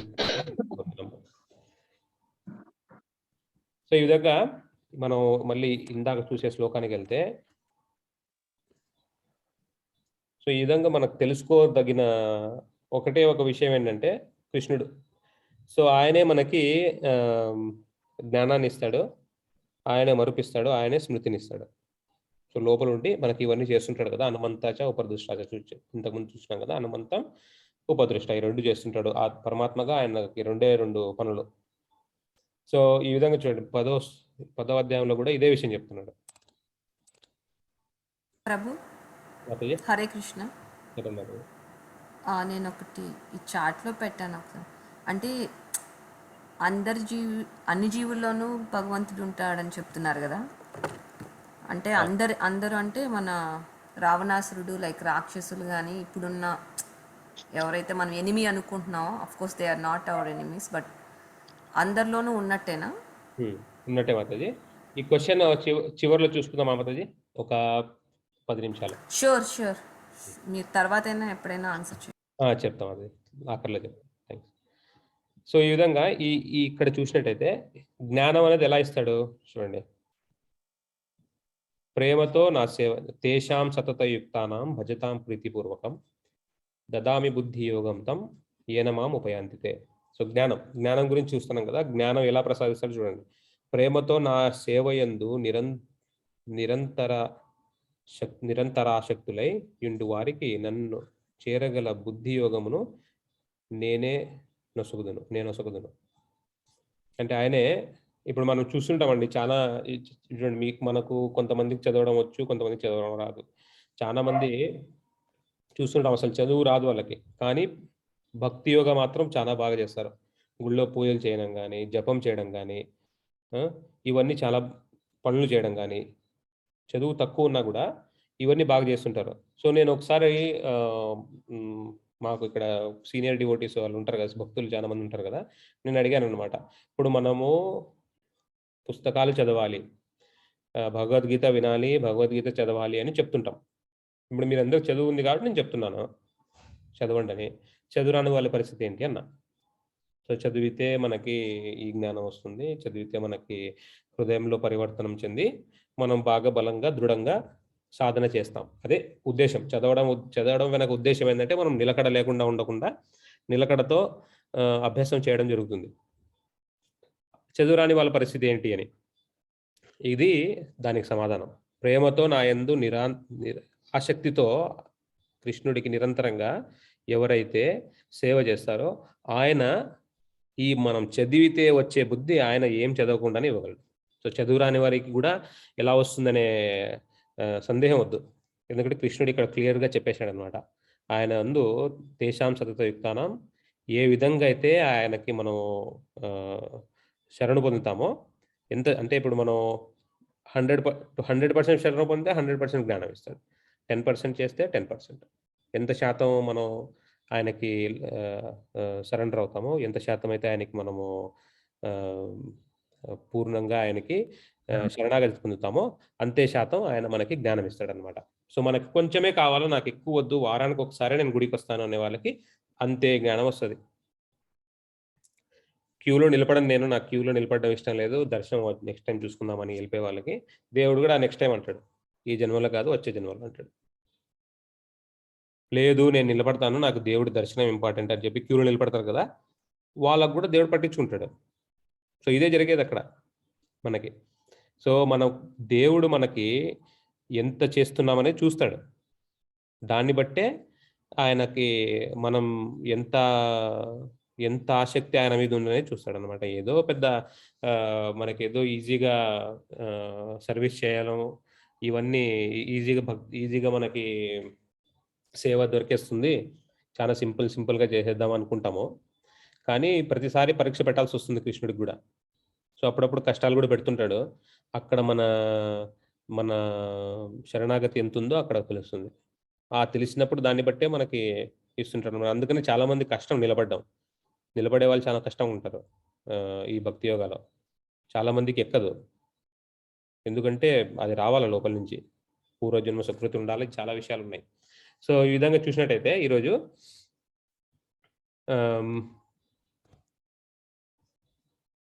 10 ఎక్కడో ఆపాం మనం. సో ఈ విధంగా జ్ఞానాన్ని ఇస్తాడు. సో ఇది ఈ జ్ఞానం అనేది చాలా మంది నేను ఇంతకుముందు కూడా క్లాస్లో చెప్పాలనుకున్నాయి ఈ విషయాన్ని. జ్ఞానాన్ని ఎప్పుడు మొదలు పెట్టాలంటే ఉద్యోగం అయిన తర్వాత 50 సంవత్సరాలు అయిన తర్వాత చూసుకుందాంలే, ఇప్పుడంతా భగవద్గీత ఎందుకు అని. అందుకే మనకి ఇప్పుడు యువత కంటే ఏజ్ ఎక్కువ ఉన్న వాళ్ళు ఎక్కువ ఉంటారు క్లాసుల్లో. ఎందుకంటే వాళ్ళకి ముందు నుంచే అలవాటు ఉంటుంది. కానీ మనకి యువత లేకపోతే ప్రాబ్లం ఇదే. వాళ్ళకి తర్వాత వస్తుంది అనుకుంది, కానీ రాదు. చూడండి మీరు ఎంతమంది ఉన్నారు ఇప్పుడు క్లాస్లో. వాట్సాప్ గ్రూప్లో 150 మంది ఉన్నారు. క్లాస్ వచ్చేసరికి 10 మంది 20 మంది అంతే. ఎందుకంటే రిటైర్డ్ అయిపోయిన తర్వాత చేద్దాం అనుకుంటారు కదా, అది జరగదు. ఇదే విషయాన్ని ప్రహ్లాద్ మహారాజ్ చెప్పాడు చూడండి. ప్రహ్లాదుడు ఆయన రాక్షస కుటుంబంలో జన్మించినాడు అనమాట. హిరణ్యకశిపుడు రాక్షసులకు రాజు. ఆయన కుటుంబంలో జన్మించిన పెద్ద భక్తుడు ఆయన. ఎందుకు భక్తుడయ్యాడంటే నారదముని ఆయనకి బోధించడం ఇవన్నీ జరుగుతాయి. ఆయన ఏం చేస్తాడంటే క్లాసుకు పోయి, తరగతులకు పోయి, స్కూల్కి పోయిన తర్వాత చేసే ఫస్ట్ పని ఆయన బోధించడం భక్తి గురించి. సో రాక్షసులకు కూడా ఆయన బోధన చేస్తాడనమాట. చూడండి ఇక్కడ ఒక శ్లోకం, 2 శ్లోకాలు ఉన్నాయి. దీని తర్వాత మనం క్లాస్ కన్క్లూడ్ చేద్దాము. జగన్ ప్రభు కొద్దిగా ఎవరైనా చదువుతారండి? హరే కృష్ణ. చదవండి ప్రభు. 761 కౌమారం ఆచరత్ ప్రజ్ఞ. భక్త ప్రహ్లాదుడు పలికెను, బుద్ధిమంతుడైన వాడు జీవితారంభము నుండి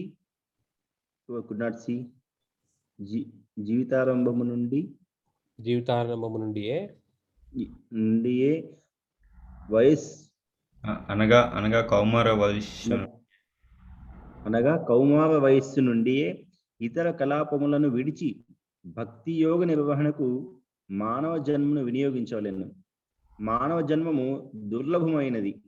ఇతర జన్మల వలె అది తాత్కాలికమే అయినను భక్తి యోగ నిర్వహణకు అనువైనది కనుక మిగుల అర్థవంతమైనది. శ్రద్ధాపూర్వకమైన కించిన్మాత్ర భక్తి అయినను మనుజునికి పూర్ణ సిద్ధిని కలుగజేయగలదు. ఇదే విషయం మళ్ళీ ఈరోజు కూడా అంతే. ఈ విషయం కూడా అంతే. కించిత్ భక్తి కూడా చాలని. కానీ ఇక్కడ అతి ముఖ్యమైన విషయం ఏంటంటే కౌమార వయస్సు. కౌమార వయస్సు అంటే 5 సంవత్సరాలు అండి. సంస్కృతంలో కౌమారం అంటే 5 సంవత్సరాల నుండి. చాలా 5 సంవత్సరాల నుంచి ఎలా అంటారా? 5 సంవత్సరాల నుంచి స్కూల్ పంపిస్తున్నాం కదా, ఆ విధంగానే 5 సంవత్సరాల నుంచే స్కూల్ పంపిస్తాం. 5 సంవత్సరాలు కాదు, 2.5 సంవత్సరాల నుంచి స్కూల్ పంపిస్తాం. 2.5 నుంచే పంపిస్తాము. 2.5 సంవత్సరంలో స్కూల్కి పంపించమంటే ఎటువంటి ప్రాబ్లం లేకుండా కొట్టి పంపిస్తాం. మనకు కొట్టేవాళ్ళు ఇప్పుడు కొట్టడం తగ్గించింది, కానీ స్కూల్కి పంపించడం మాత్రం జరుగుతుంది. అదే చిన్నపిల్లలకి నేర్పిండి, చిన్నపిల్లలకి భగవద్గీత క్లాస్ అంటే ఈ వయసులో ఎందుకు అంటారు. అదే ఇక్కడ ప్రాబ్లం ఏంటంటే వాళ్ళకి అర్థం కాదు ఇది చాలా ముఖ్యమైనది, దానికంటే ఇది ముఖ్యమైనదని. మనం ఇప్పుడు చాలా మంది చూస్తున్నట్టయితే చదివిన వాళ్ళకంటే చదివని వాళ్ళే ఎక్కువ సంపాదిస్తున్నారు. మనం చాలా మంది డబ్బులు సంపాదించి వేరే వేరే దేశాల్లో చేసి ఏం చేస్తున్నారు, భారతదేశంలో పొలాలు అవి కొంటున్నారు. ఆల్రెడీ పొలాలు ఉన్న వాళ్ళు చాలా మంది ఉన్నారు. మనం ఇంత చేసి కొనేది పొలాలు స్థలాలు. ఆల్రెడీ వాళ్ళు ఉన్న వాళ్ళు ఉన్నారు. చదవడం ఎందుకు మరి అంత దానికి? ఈ విధంగా చాలా ఉన్నాయి. చాలా మంది చదవని వాళ్ళే పెద్ద పెద్ద ఫ్యాక్టరీలు పెట్టడం, పెద్ద పెద్ద ఇండస్ట్రియలిస్ట్ అవడం జరుగుతుంది. వ్యాపారాలకి వాళ్ళే ఎక్కువ. సో మనం ఇంత కష్టపడి చదివి మనం సాధించింది ఏంటంటే కూలి పనులు చేస్తున్నాం ఆఫీసులకు వెళ్ళి. సో ఈ ఈ చదువు ఈ వ్యవస్థ వల్ల జరిగేది ఏంటంటే కూలి వాళ్ళని తయారు చేస్తున్నారు వీళ్ళు. వాళ్ళకు అనుకూలంగా ఈ సిస్టమ్ అనుకూలంగా వాళ్ళు కూలి వాళ్ళని తయారు చేసేదానికి సృష్టించినది ఈ విద్యా వ్యవస్థ. కానీ మనకు అది అర్థం కాదు. మన పిల్లలకి ఆధ్యాత్మిక విద్యను నేర్పించమని పిల్లల చిన్న వయసు నుంచి ఆధ్యాత్మిక విద్యను తీసేసినారు. ఇప్పుడు మన సిస్టంలో చూసినట్టయితే ఎక్కడ ఆధ్యాత్మికంగా ఏది నేర్పించడం జరగదు. సైంటిస్టులు అవి ఇవి ఆ వైజ్ఞానికులు ఈ వైజ్ఞానికులు అంటారు, కానీ దేవుడి గురించి మాత్రం తెలియదేమి, సున్నా. సో ఈ విధమైన వ్యవస్థలో మనకు పిల్లల్ని చదివించడం చాలా ముఖ్యం. కాబట్టి మనం కొద్దిగా ఆలోచించి చదివిస్తే మంచిది. ప్రహ్లాద్ మహారాజ్ కూడా అదే చెప్పాడు అప్పట్లో. అప్పటి నుంచి అవసరం ఇది, కానీ మనం ఈ విధంగా కిందకు దిగజారడం జరిగింది. వచ్చే శ్లోకం, నెక్స్ట్ శ్లోకం చూడండి ప్రభు. ఇంకొకటి యాక్చువల్లీ 762 చాలా ఇంపార్టెంట్ ప్రభు. మీ దగ్గర ఉందా 7th కాంటో ఇప్పుడు చేతిలో? ఉంది ప్రభు, ఉంది. 762 చదవండి ప్రభు, చాలా ఇంపార్టెంట్ వన్. సరే ప్రభు. 762 చూద్దాం. 7-6 ఇంగ్లీష్ తెలిసిన వాళ్ళకి ఇక్కడ పెడతా. 762 ప్రభు. భగవద్ధామమునకు వెడులటకు మానవ జన్మము అవకాశము ఇవ్వగలదు కనుక ప్రతి జీవుడు, ముఖ్యముగా మానవ జన్మను పొందినవాడు విష్ణు భగవానుని పాదపద్మ సేవలో నియుక్తుడు కావలెను. ఆ దైవదేవుడు పరమ ప్రియుడు, ఆత్మేశ్వరుడు, సకల జీవ హితైషి కనుక అట్టి భక్తియుక్త సేవ సహజమే అయి ఉండును. ఆ విధంగా సహజంగానే మనకి భక్తి యొక్క సేవ జరుగుతుంది. 3వ శ్లోకం ప్రభు. 763 763. సాగర్ ప్రభు ఇందాక చదవడానికి ట్రై చేశారు ప్రభు. సాగర్ ప్రభు మోస్ట్లీ లాస్ట్ శ్లోకం ప్రభు ఇది ఈరోజు. హరే కృష్ణ ప్రభు. భక్త ప్రహ్లాదుడు పలికెను, దైత్య కులమున పుట్టిన మిత్రులారా, దేహేంద్రియార్థముల సంపర్కం వల్ల అనుభూతమయ్యేది సుఖము గత కర్మానుసారం ప్రతి జన్మలో లభించినదే అయ్యున్నది. దుఃఖం ఎట్లు కలుగుచుండను అట్లే ఆ సుఖము కూడా అప్రయత్నంగానే లభించుచుండను. చూడండి, దైత్య కులమున పుట్టిన మిత్రుల అంటే మనం ఇవన్నీ దేహానింద్రియార్థముల సంపర్కం వల్ల అనుభూతి కలిగే సుఖము ఏమంటున్నాడంటే, సుఖము ఎలా కలుగుతుంది? ఈ దేహానికి సంబంధించినంత వరకు అప్రయత్నంగానే మనకి బాధ కలుగుతుంది కదా. దుఃఖం కూడా అప్రయత్నంగానే కలుగుతుంది. మనకి వ్యాధులు రావడం కూడా, నొప్పి కలగడం కూడా మనకు కావాలని చేసింది కాదు, మనకు కలుగుతుంది. అది మన కర్మ ఫలితం వల్ల, పూర్వజన్మ ఫలితం వల్ల మనకి దుఃఖాలు ఎలాగైతే వస్తాయో సుఖాలు కూడా అలాగే వస్తాయి. అంటే మీరు ఈరోజు ఏసీ రూమ్లో కూర్చున్నారు అంటే మీరు చేసే ఉద్యోగం వల్లనో మీకు ఇచ్చే జీతం వల్లనో కాదు, మీరు చేసిన కర్మ వల్ల. దీని అర్థం అది. మీరు ఈరోజు ఉద్యోగం చేయకుండా ఉన్నా సరే ఈ సుఖం మీకు వచ్చేదే. అపోహకు పోవద్దు. 3వ అధ్యాయం 27 శ్లోకంలో చెప్పినట్టు చూడండి, ఇది ఈ శ్లోకంలో చెప్పినట్టు దుఃఖము ఎలా కలుగుతుందో మనం అప్రయత్నంగా, సుఖము కూడా కలుగుతుంది. మీరు ఒకవేళ మీరు అనుకున్నట్టయితే, మీరు చేసిన ఉద్యోగం వల్ల నేను కష్టపడి చదివి, మా అబ్బాయి కష్టపడి చదివి యుఎస్కి పోయి డబ్బులు సంపాదిస్తున్నాడు, సుఖపడుతున్నాడు అనే అపోహ మాత్రం వద్దు. ఎందుకంటే అది ఆయన ఇండియాలో ఉండి పొలం పని చేసినా కూడా ఆయనకు అదే సుఖం వచ్చేది. దాని అర్థం ఎలా జరుగుతుంది చూడండి. ప్రకృతి క్రియమానాన్ని గుణేకర్మాన్ని సర్వశ అహంకార విమూఢాత్మ కర్తాహమితి మన్యతే. అహంకార ప్రభావముచే మోహితుడైన జీవాత్మ వాస్తవమునకు ప్రకృతి త్రిగుణములచే నిర్వహించబడిన కర్మలను తానే కర్తగా భావించును. ఇదే విషయం మనం అనుకుంటున్నాం మనం చేశామని, కానీ చేసింది ఎవరు? త్రిగుణములచే నిర్వహించబడిన కర్మలు. ఇవన్నీ త్రిగుణాలు అంటే ఏవి? 3 ఉన్నాయి త్రిగుణాలు. ఎవరికైనా తెలుసా? సత్వగుణం, రజోగుణం, తమోగుణం. థ్యాంక్స్ ప్రభు. మీకు తెలుసు ప్రభు, మాకు తెలుసు. సో ఈ 3 గుణాలు ఉంటాయి. ఈ 3 గుణాలు మనిషిలో ఆయుర్వేద పరంగా మనకి వాత పిత్త కఫ ఎలాగో ఈ మూడు మన బాడీలో, మన శరీరంలో కొద్దిగా ఎక్కువ కొద్ది తక్కువ జరగడం వల్ల మనకు వ్యాధులు ఎలాగైతే వస్తాయో, త్రిగుణాలు కొద్దిగా ఎక్కువ కొద్ది తక్కువ ఉండడం వల్ల దాని ప్రభావం ఇప్పుడు మనకు చూడండి, సత్వగుణం ఎక్కువైతే దానాలు ధర్మాలు చేస్తాం. ఒక 18వ చాప్టర్లో ఏ గుణాల వల్ల ఏ లక్షణాలు ఉంటాయనేది క్లియర్గా వివరించబడి ఉంది. సో ఇప్పుడు సాయంత్రం 6 గంటలకు 7 గంటలకు గుడికి వెళ్ళి గుడి బయట నిలబడితే మీరు చూస్తే దానాలు ఎక్కువ చేస్తుంటారు, సత్వగుణం పెరిగి ఉంటుంది ఆ టైంలో. మధ్యాహ్నం సరే చూడండి, ఇది కారం తింటారు. కారం తిన్నప్పుడు కారం వచ్చేసి రజోగుణానికి సంబంధించిన అది ఆహారం, రజోగుణానికి సంబంధించిన ఆహారం కారం తిన్నప్పుడు మీరు ఏమని చెప్పండి ఎవరికన్నా, కోపం వచ్చేస్తుంది. కోపం కూడా రజోగుణమే. సో అప్పుడు రజోగుణం పెరుగుతుంది. మాంసాహారం తిన్న వాళ్ళు ఇగ్నోరెన్స్, తమోగుణం పెరుగుతుంది వాళ్ళకి. అది తమోగుణానికి సంబంధించిన ఆహారం. సో వాళ్ళకి బుర్రకెక్కదు. ఉదాహరణ, మనం భగవద్గీతను ఎన్నిసార్లు చెప్పినా మాంసాహారం తినే వాళ్ళకి ఎక్కదు. అయిపోయింది. మీరు ఎవరినైనా మార్చవచ్చు భక్తిలోకి, మాంసాహారం తినే వాళ్ళని మార్చలేము. అంతే. ఇంక దీనికి వేరే ప్రత్యామ్నాయం లేదు. ఇంక దీనికి వేరే ప్రత్యామ్నాయమే లేదు. సో ఈ విధంగా త్రిగుణాల ప్రభావం వల్ల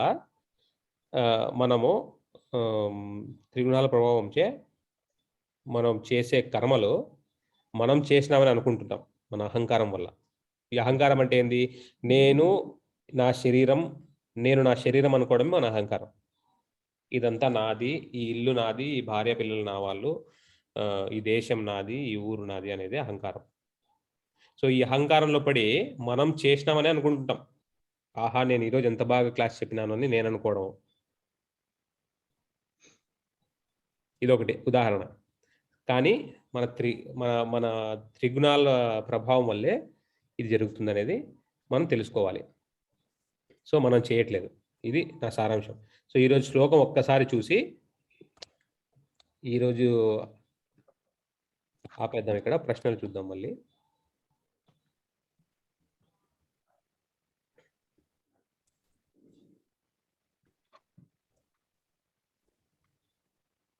సో ఈరోజు మళ్ళీ ఒకసారి ఏమైనా మర్చిపోతే మళ్ళీ రివైండ్ చేసుకోవడానికి, ఈ ప్రయత్నమునందు నష్టము కానీ హాని కానీ లేదు. సరేనా? ఏ ప్రయత్నం? కృష్ణ చైతన్యం. నష్టాలు ఏమిటి? జంతు శరీరం రావడం, సరేనా, నరకానికి వెళ్ళడం, ఇవన్నీ. జంతు శరీరం వస్తే మళ్ళీ పదే జన్మలు తీసుకుంటూ మళ్ళీ మనం అధమలోకాలకి వెళ్ళిపోవడం అనమాట.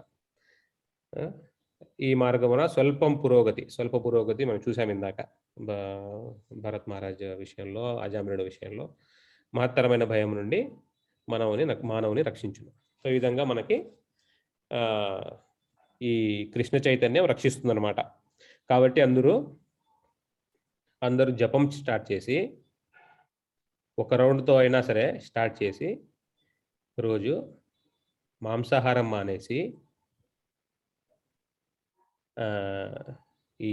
మీకు తెలియకపోతే మీరు మాలో ఎవరికైనా మెసేజ్ పెట్టినా, గ్రూప్లో మెసేజ్ పెట్టినా మేము ఆన్సర్ చేస్తాం సహాయం చేయడానికి. సో ఇవన్నీ ప్రారంభించి ఏదో విధంగా ముందుకు రావడానికి కృషి చేయండి. ఎందుకంటే ఈ జన్మ ఎప్పుడు అంతమవుతుందో తెలియదు. కాబట్టి ఎంత త్వరగా అయితే అంత త్వరగా. మనకు టైం లేదు. ఎందుకంటే పరీక్ష టైము అందరికీ ఒకే రోజు కాదు పరీక్ష. 10వ తరగతి వాళ్ళందరికీ గవర్నమెంట్ మార్చిలో ఎగ్జామ్స్ పెట్టినట్టు మనకి దేవుడు ఒకే రోజు పెట్టాడు అందరికీ. ఒక్కొక్కరికి ఒక రోజు ఉంటుంది పేపర్. సో అందరి పేపర్లో అదే క్వశ్చన్ పేపర్ కూడా కాదు. సో తెలియదు మనం ఎంత చేసుకున్నామో దాన్ని బట్టి. కాబట్టి జాగ్రత్తగా జపంతో మొదలుపెట్టి ఇంకా పురోగతి చెంది 16 మాలల దాకా వచ్చి తర్వాత ఇంకా కొద్దిగా కృషి చేసి దీక్ష తీసుకునే పరిస్థితికి వచ్చి ఆ విధంగా అందరూ పైకి రావాలని ఆశిస్తూ ఇవాల్టి క్లాస్ ముగిస్తున్నానండి. ఇప్పుడు క్వశ్చన్స్ ఏమైనా ఉంటే అడగండి. ఈ విషయానికి సంబంధించిన క్వశ్చన్స్ అయినా సరే మీరు చాట్లో పెట్టినా పర్వాలేదు, ఇప్పుడు అడిగినా పర్వాలేదు. ఇప్పుడు లక్ష్మి గారు కొన్ని క్వశ్చన్లు అడిగినారు, మనం చూద్దాం. So Krishna resides in every once heart, that means he resides in cruel and evil in heart also. అవునండి, దుర్మార్గుడైనా రాక్షసుడైనా మంచి మనిషి అయినా అందరి హృదయాల్లో, జంతువు అయినా పురుగైనా అందరి హృదయాల్లో కృష్ణుడు ఉన్నాడు. మొక్కల్లో కూడా ఉన్నారని. మొక్కల్లో కూడా అదే. ప్రతి జీవరాశుల్లో 84 లక్షల జీవరాశులు, ప్రతి జీవరాశికి హృదయంలో కృష్ణుడు ఉంటాడు. ఎలాగుంటాడంటే ఒక కొమ్మ మీద 2 పక్షులు ఉన్నట్టు, ఒక పక్షి ఏమో ఆ చెట్టుకి సంబంధించిన ఫలాలను తింటుంది, ఇంకో పక్షి పక్కన కూర్చొని గమనిస్తూ ఉంటుంది. సరేనా? పక్కన కూర్చొని యాక్చువల్గా ఈ పని చేస్తుంది. మనం ఇందాక నేను చెప్తున్నా కదా, ఇందాక 13, 22 ఇదే అనుకుంటున్నాను.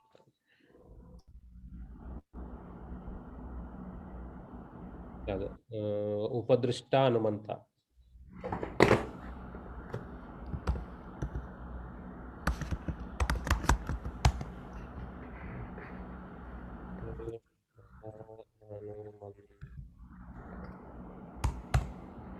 పదమూడు 23 సారీ, నెక్స్ట్ది.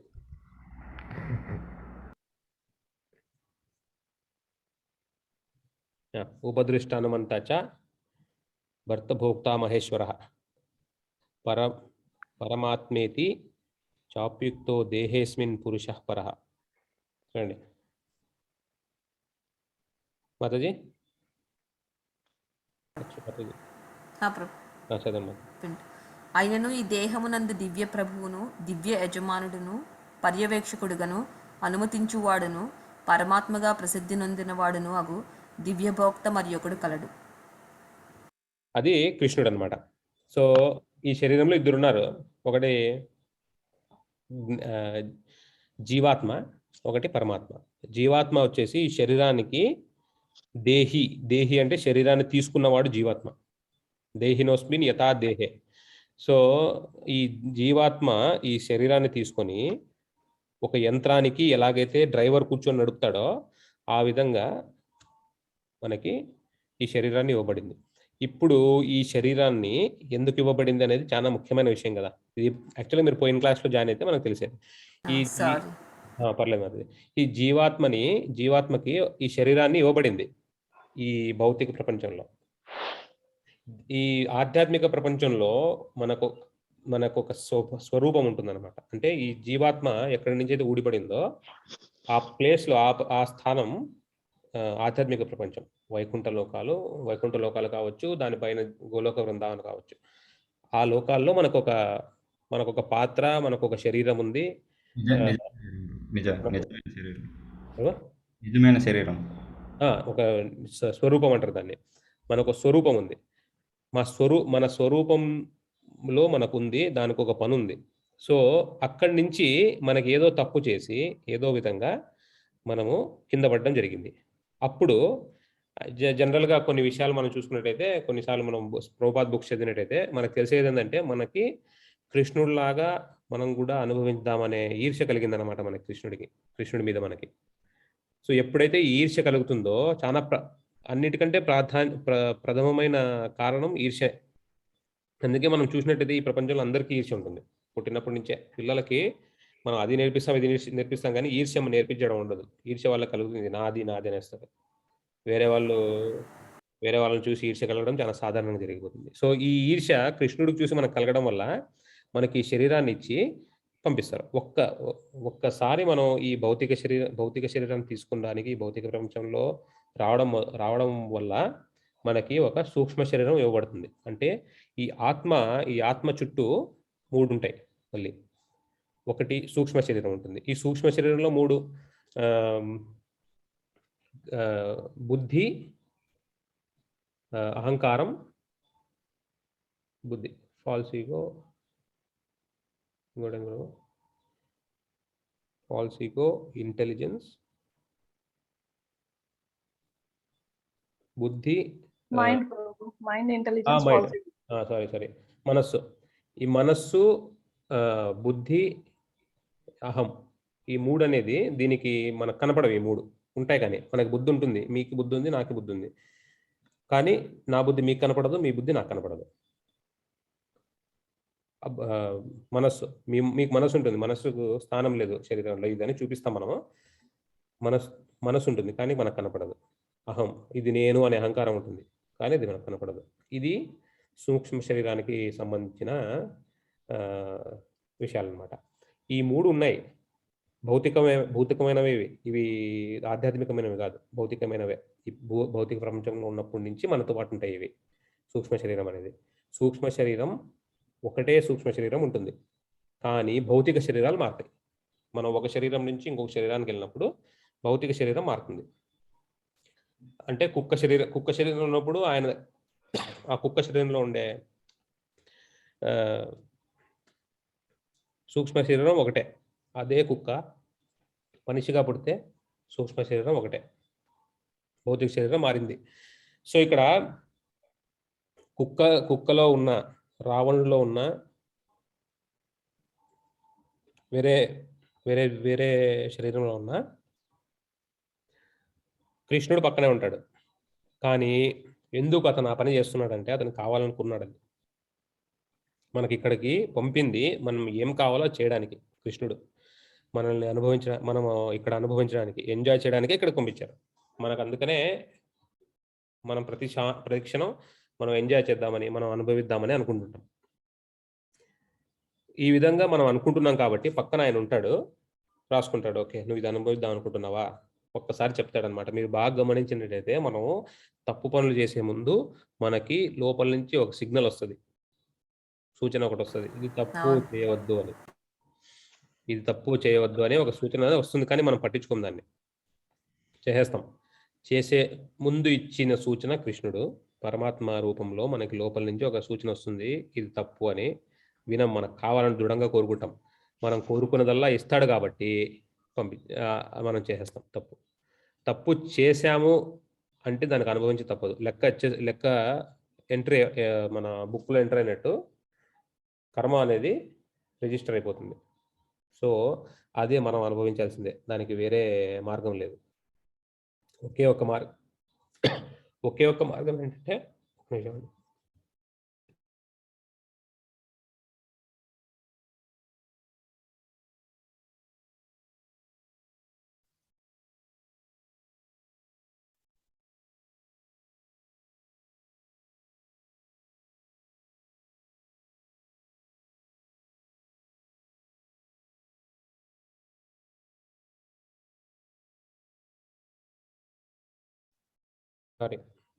ఒకే ఒక మార్గం కృష్ణ చైతన్యం. ఎక్కడ తెలుస్తుంది? 16:66. సర్వధర్మాన్ పరిత్యజ్య మామేకం శరణం వ్రజ అహం తా సర్వపాపభ్యో మోక్షయిష్యామి మా శుచః. చదువుతారండి. సర్వ విధములైన ధర్మములను త్యజించి కేవలము నన్నే శరణు పొందుము. సర్వ పాప ఫలముల నుండి నేను నిన్ను ముక్తిని కావింతును, భయము నందకుము.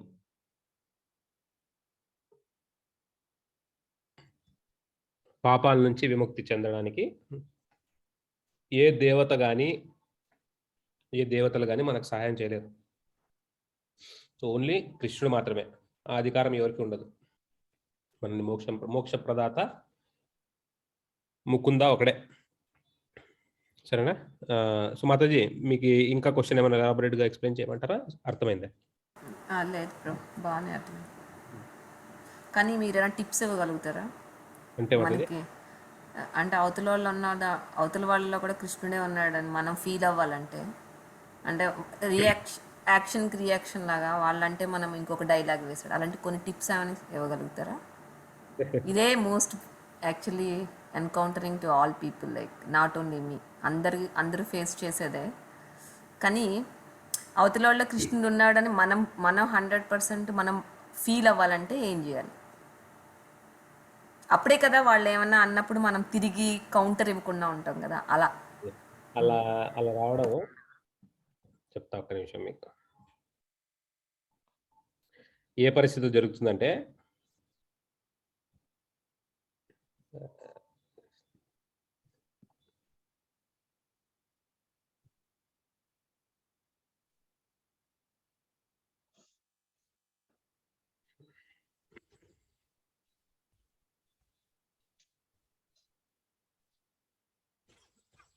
చదవండి మాతది.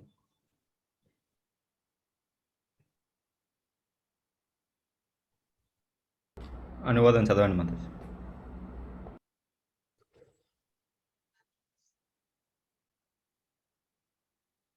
ఉన్నారా, మ్యూట్లో ఉన్నారా? హరే కృష్ణ.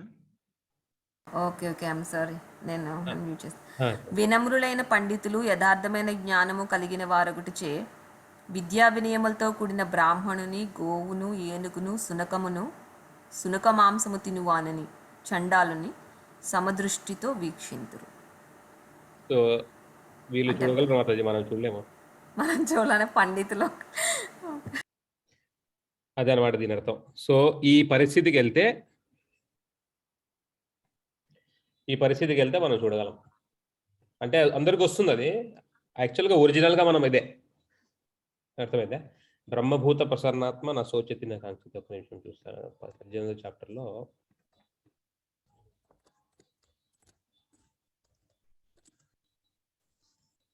18:54.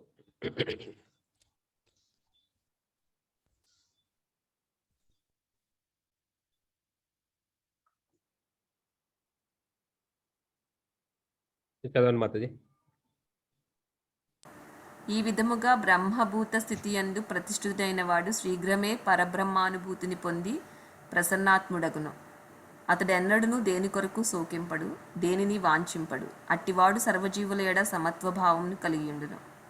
అట్టి స్థితి అందే అతడు నా శుద్ధ భక్తియుక్త సేవను పొందుచున్నాడు. ఇది ఆన్సర్ మీరు అడిగిన క్వశ్చన్కి. సో ఈ బ్రహ్మభూత స్థితి అంటే ఏంటంటే, మీరు గుర్తుపెట్టుకోండి, 3 ఉన్నాయి కదా ఇందాక చెప్పినట్టు, త్రిగుణాలు: రజోగుణం, తమోగుణం, సత్వగుణం. సత్వగుణం కాకుండా శుద్ధ సత్వం అనేది ఒకటి ఉంటుంది. అంటే ఈ 3 భౌతిక ప్రపంచానికి సంబంధించిన గుణాలు. ఈ 3 ఇవి కాకుండా ఇంకొకటి ఉంటుంది, అదే 4వ గుణం, శుద్ధ సత్వం. దానికే ఇంకొక పేరు బ్రహ్మభూత స్థితి, దానికే ఇంకొక పేరు తుర్యాతీత. తుర్య అంటే 4వ స్థితి. సో ఈ 3 ఎప్పుడొచ్చినా మీరు అనుమానం అవసరం లేదు, 3 ఒకటే. బ్రహ్మభూత స్థితి ఒకటే, శుద్ధ సత్వం ఒకటే, తుర్యా పండితుడు.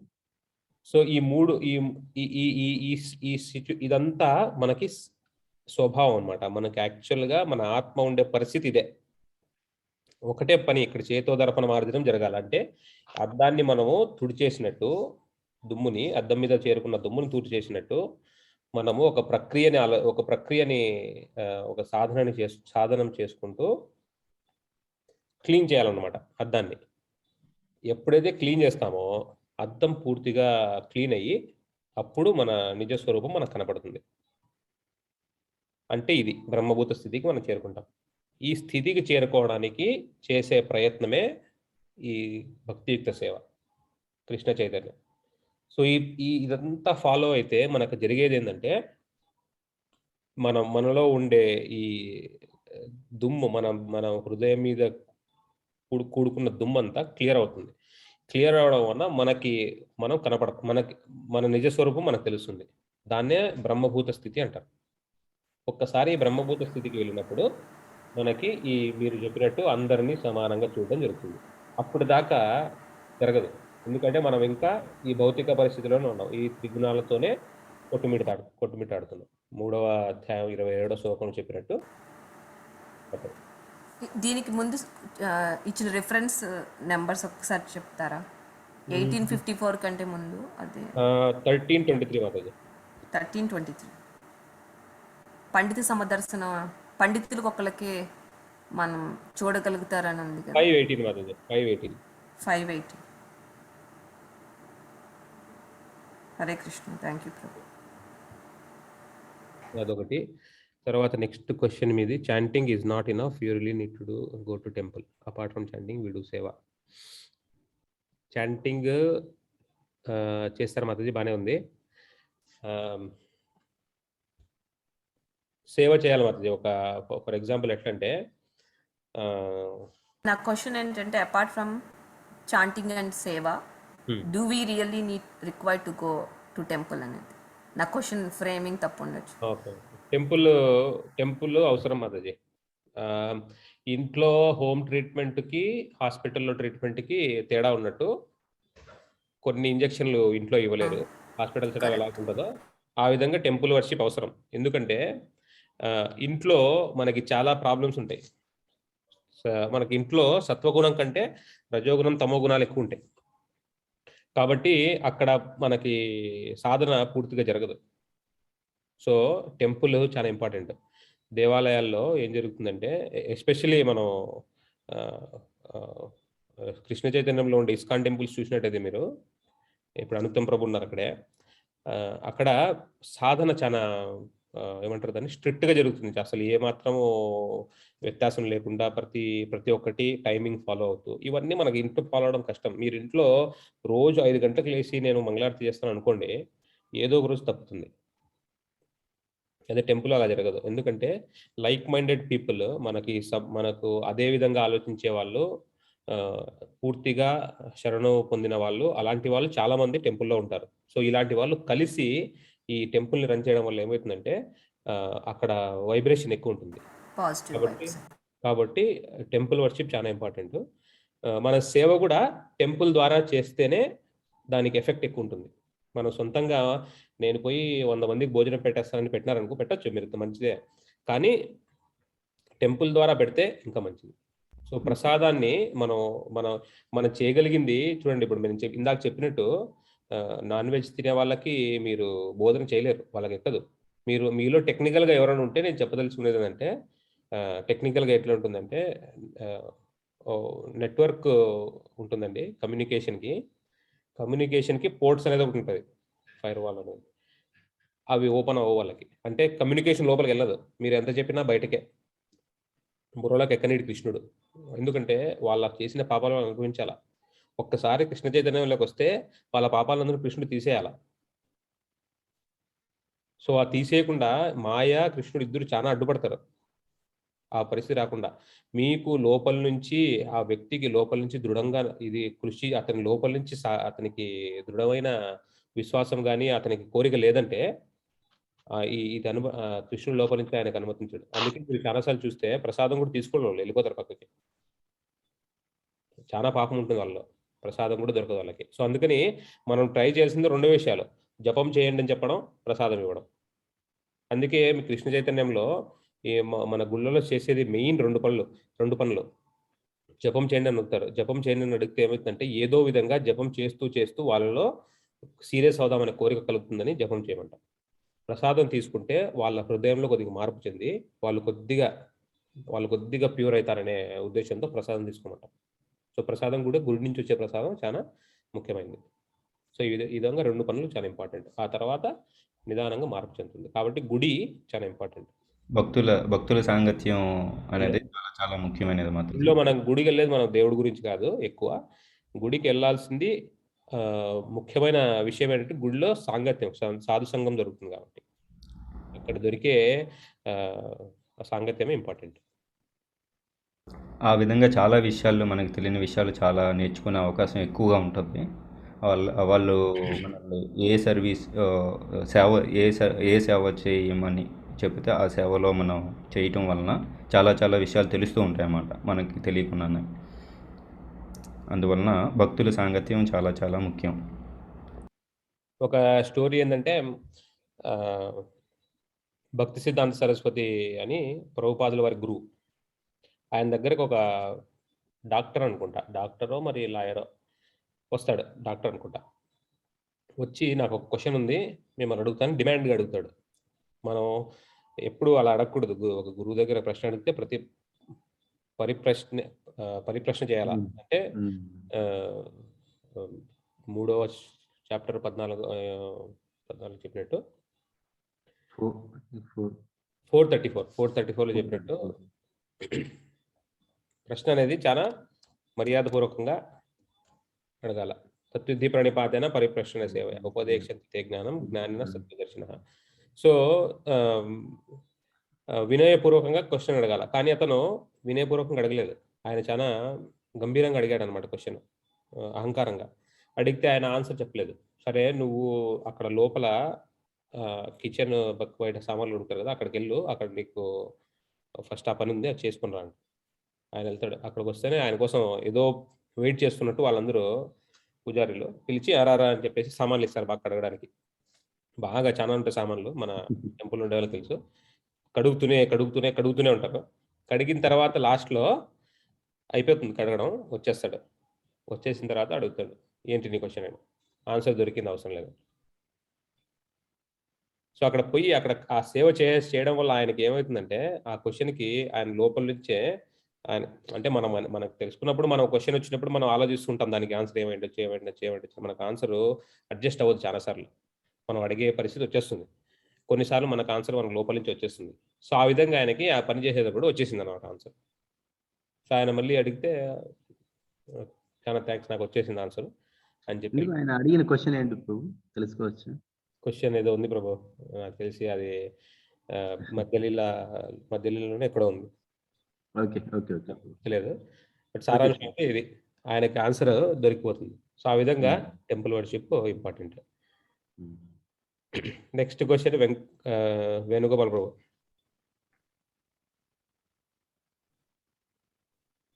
Ask Prabhu, why non veg eating person cannot understand Krishna Chaitanya.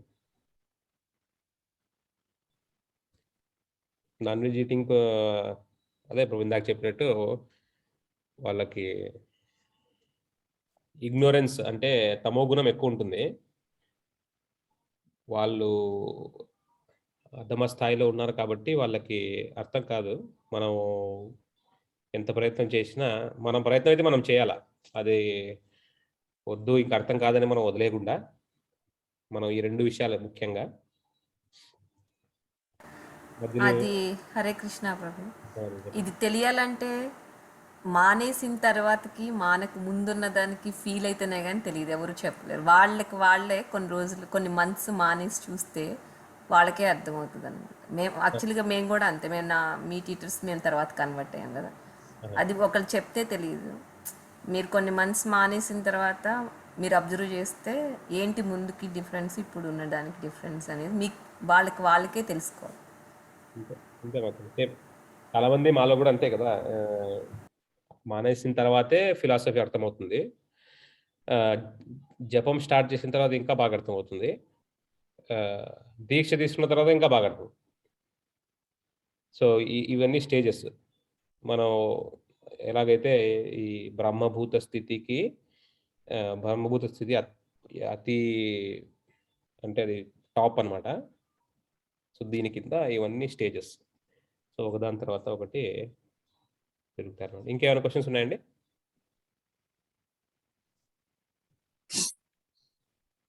Hare Krishna Prabhuji.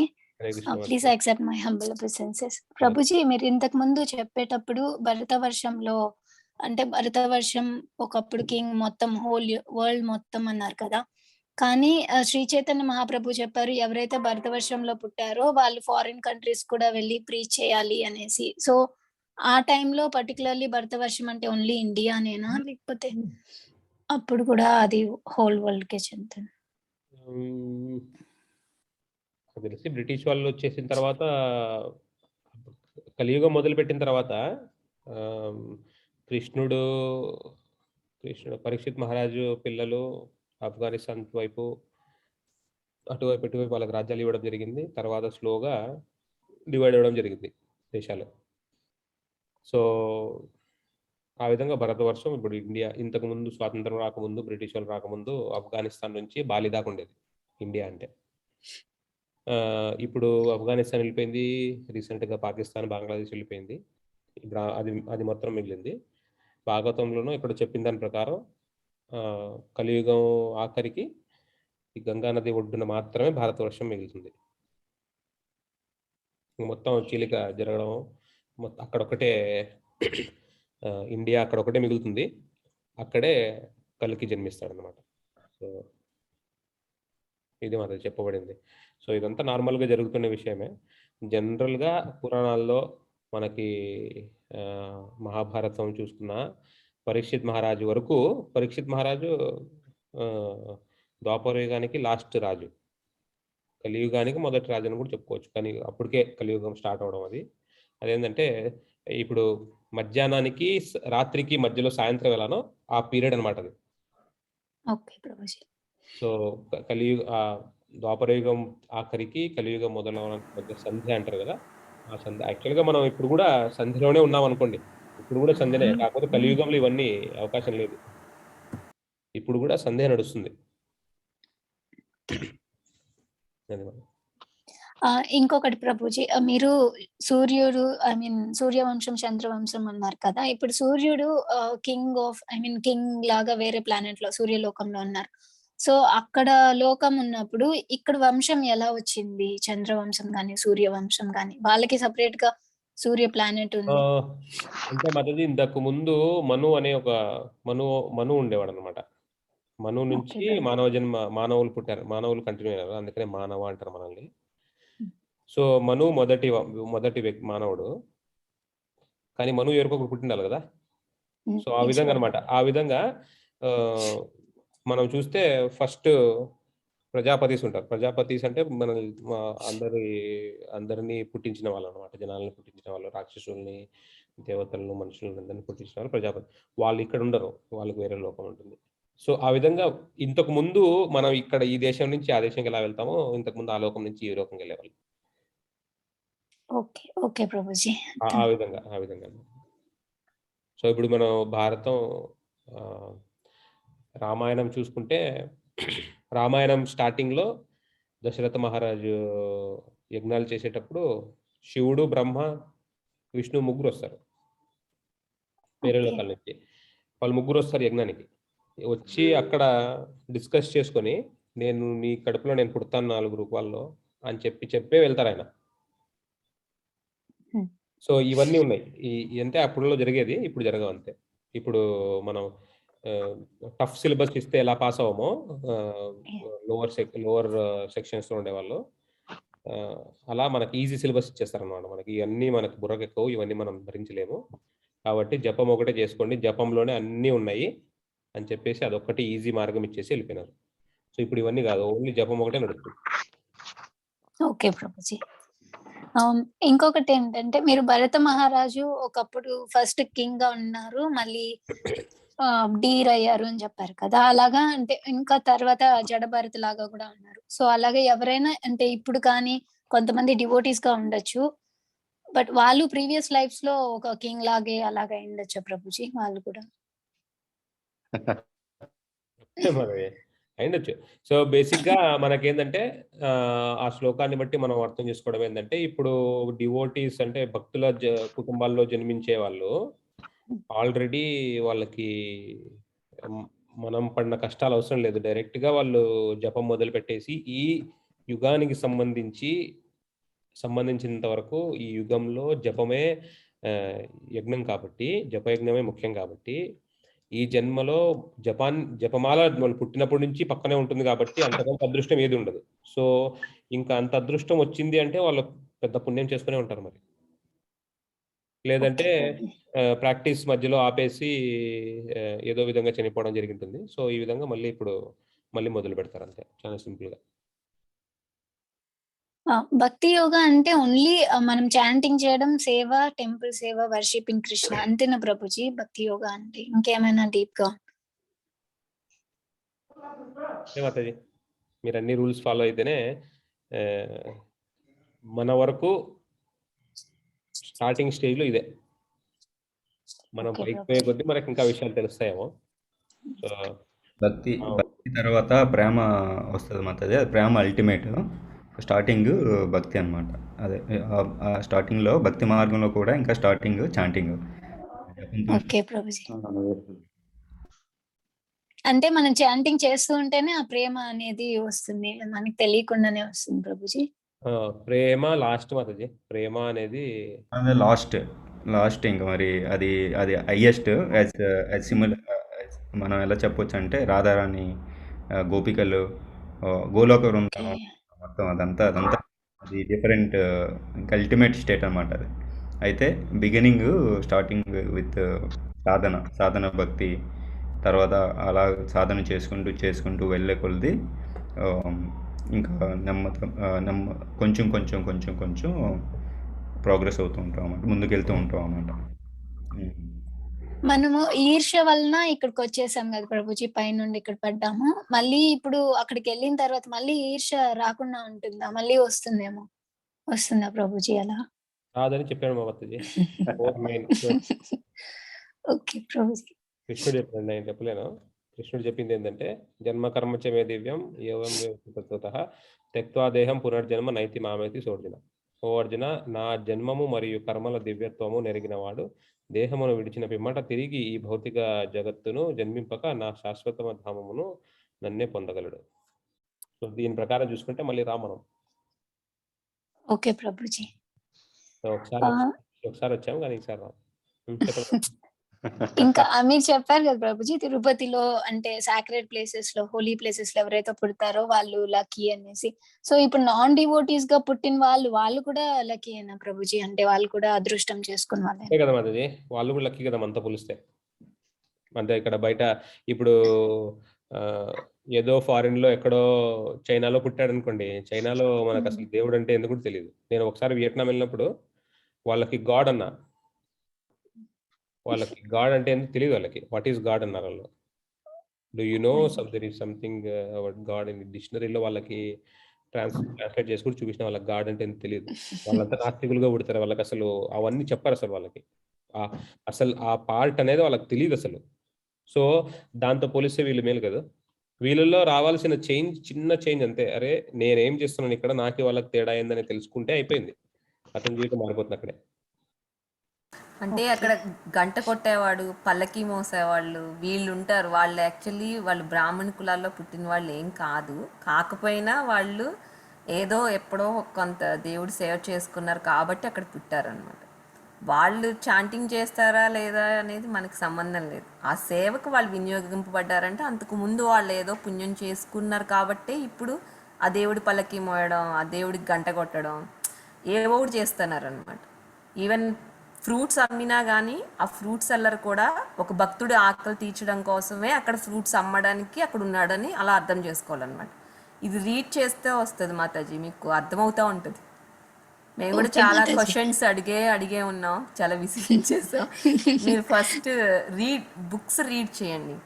ఎక్కువ 10 pages పెట్టుకుని చదివితే మనకు అర్థమవుతుంది. ఎస్ మాతాజీ. ఇంకేమైనా క్వశ్చన్స్ ఉన్నాయండి? రామకృష్ణ గారు, శివానంద్ ప్రభు, హరే కృష్ణ. ప్రభుజీ మీరు ఒక నాన్ డివోటీకి ఇచ్చే సజెషన్ ఏంటి Prabhuji? I mean Krishna conscious లో లేరు, బట్ కృష్ణ కాన్షియస్ లో ఉండే వాళ్ళని ఎంకరేజ్ చేస్తారు, వాళ్ళైతే స్వయంగా రారు. సో అలాంటి వాళ్ళకి మీరు ఇచ్చే సజెషన్? దీనికి ఒక శ్లోకం ఉంది మాది, నాకు ఇప్పుడు గుర్తులేదు. కొంతమందికి వాళ్ళు చెప్పిన వేరే వాళ్ళు చెప్పిన అర్థం కాదు. Okay Prabhuji. Pure devotee intervention కావాల్సిందే. కాబట్టి మేము నా సొంతంగా నేను చెప్పడానికి ప్రయత్నం చేయకూడదు. ఎప్పుడు నేను ఎప్పుడు నా స్పిరిచువల్ మాస్టర్ ఏం చెప్పాడో అదే చెప్పాలి. సో అప్పుడే వర్క్ అవుతుంది. ఎందుకంటే నాకు ఆ శక్తి లేదు. నేను చెప్తే అతనిలో మార్పు కలిగే శక్తి నాలో లేదు. కాబట్టి నేను నా స్పిరిచువల్ మాస్టర్ ఏం చెప్పాడో అదే చెప్పాలి. ఆయన బుక్స్ అమ్మాలి ఫస్ట్ ఆఫ్ ఆల్ ఆయనకి. సో ఆయన బుక్స్ చదివితే ఒక నిమిషం నేను ఆయనతో మాట్లాడగలిగితే వచ్చే ఫలితం ఏమాత్రమూ సరిపోదు ఒక జీవితాన్ని మార్చడానికి. కాబట్టి ప్రభుపాదులు గారు చెప్పింది ఏంటంటే బుక్స్ ఇవ్వండి. ఆ బుక్ అతడు చదివితే అతని జీవితం మారే అవకాశం ఉంది. యాక్చువల్గా ఒక శ్లోకం ఉంది దీని గురించి, నేను గ్రూప్లో పంపిస్తా.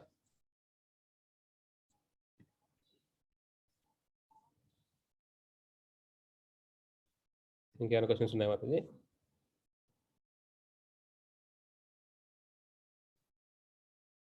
హరే కృష్ణ. శివానంద్ ప్రభు. హరే కృష్ణ ప్రభు. మాకు దీని మీద ఇప్పుడు చెప్పిన క్లాస్లో లేదు కానీ డౌట్ వేరే టాపిక్ ఉంది ప్రభు, అడగను. అడగండి ప్రభు. సో గరుత్మంతుడు విష్ణు భక్తుడు కదా, ఆయన పావుల్ని భక్షిస్తుంటారు కదా. సో మరి ఆయన అపరాధం చేసినట్టు కాదా? నాన్ వెజ్ కూడా తింటుంటారు ఆయన. భక్తుడికి అవకాశం ఉంది ప్రభు. అవకాశం ఉందంట. భక్తుడికి ఆ ప్రొవిజన్ ఇస్తాడు అన్నమాట దేవుడు. ఓకే, అదే ఆన్సర్ ప్రభుపాదులు వారు ఇచ్చింది కూడా అదే. సో డివోటీ అయితే ఆ ఎక్సెప్షన్ ఇస్తాడు. బట్ అది మనం చూసినట్టయితే అవి చాలా రేర్ సిచ్యువేషన్లో జరుగుతుంది. బట్ అది ఆన్సర్ ఏంటంటే దానికి హీ స్టిల్ డివోటీ కాబట్టి అప్పుడప్పుడు మనం చూసినట్టయితే భక్షించడం అని కాదు, చేస్టైజ్ ఏమంటారంటే అది పనిష్మెంట్ ఇవ్వడం అనమాట. కాలియా ఇలాంటి వాళ్ళని ఇవన్నీ జరుగుతాయి. కానీ ఎస్, మీరు చెప్పినట్టు ఓన్లీ ఆన్సర్ ఈజ్ ఆయన భక్తుడు కావడం చేత is allowed. Okay, thank you bro.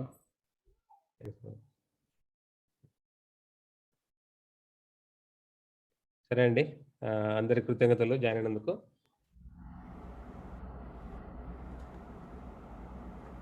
పాల్గొ శిల ప్రభుపాద. హరే కృష్ణ. హరే కృష్ణ. హరే కృష్ణ. హరే కృష్ణ.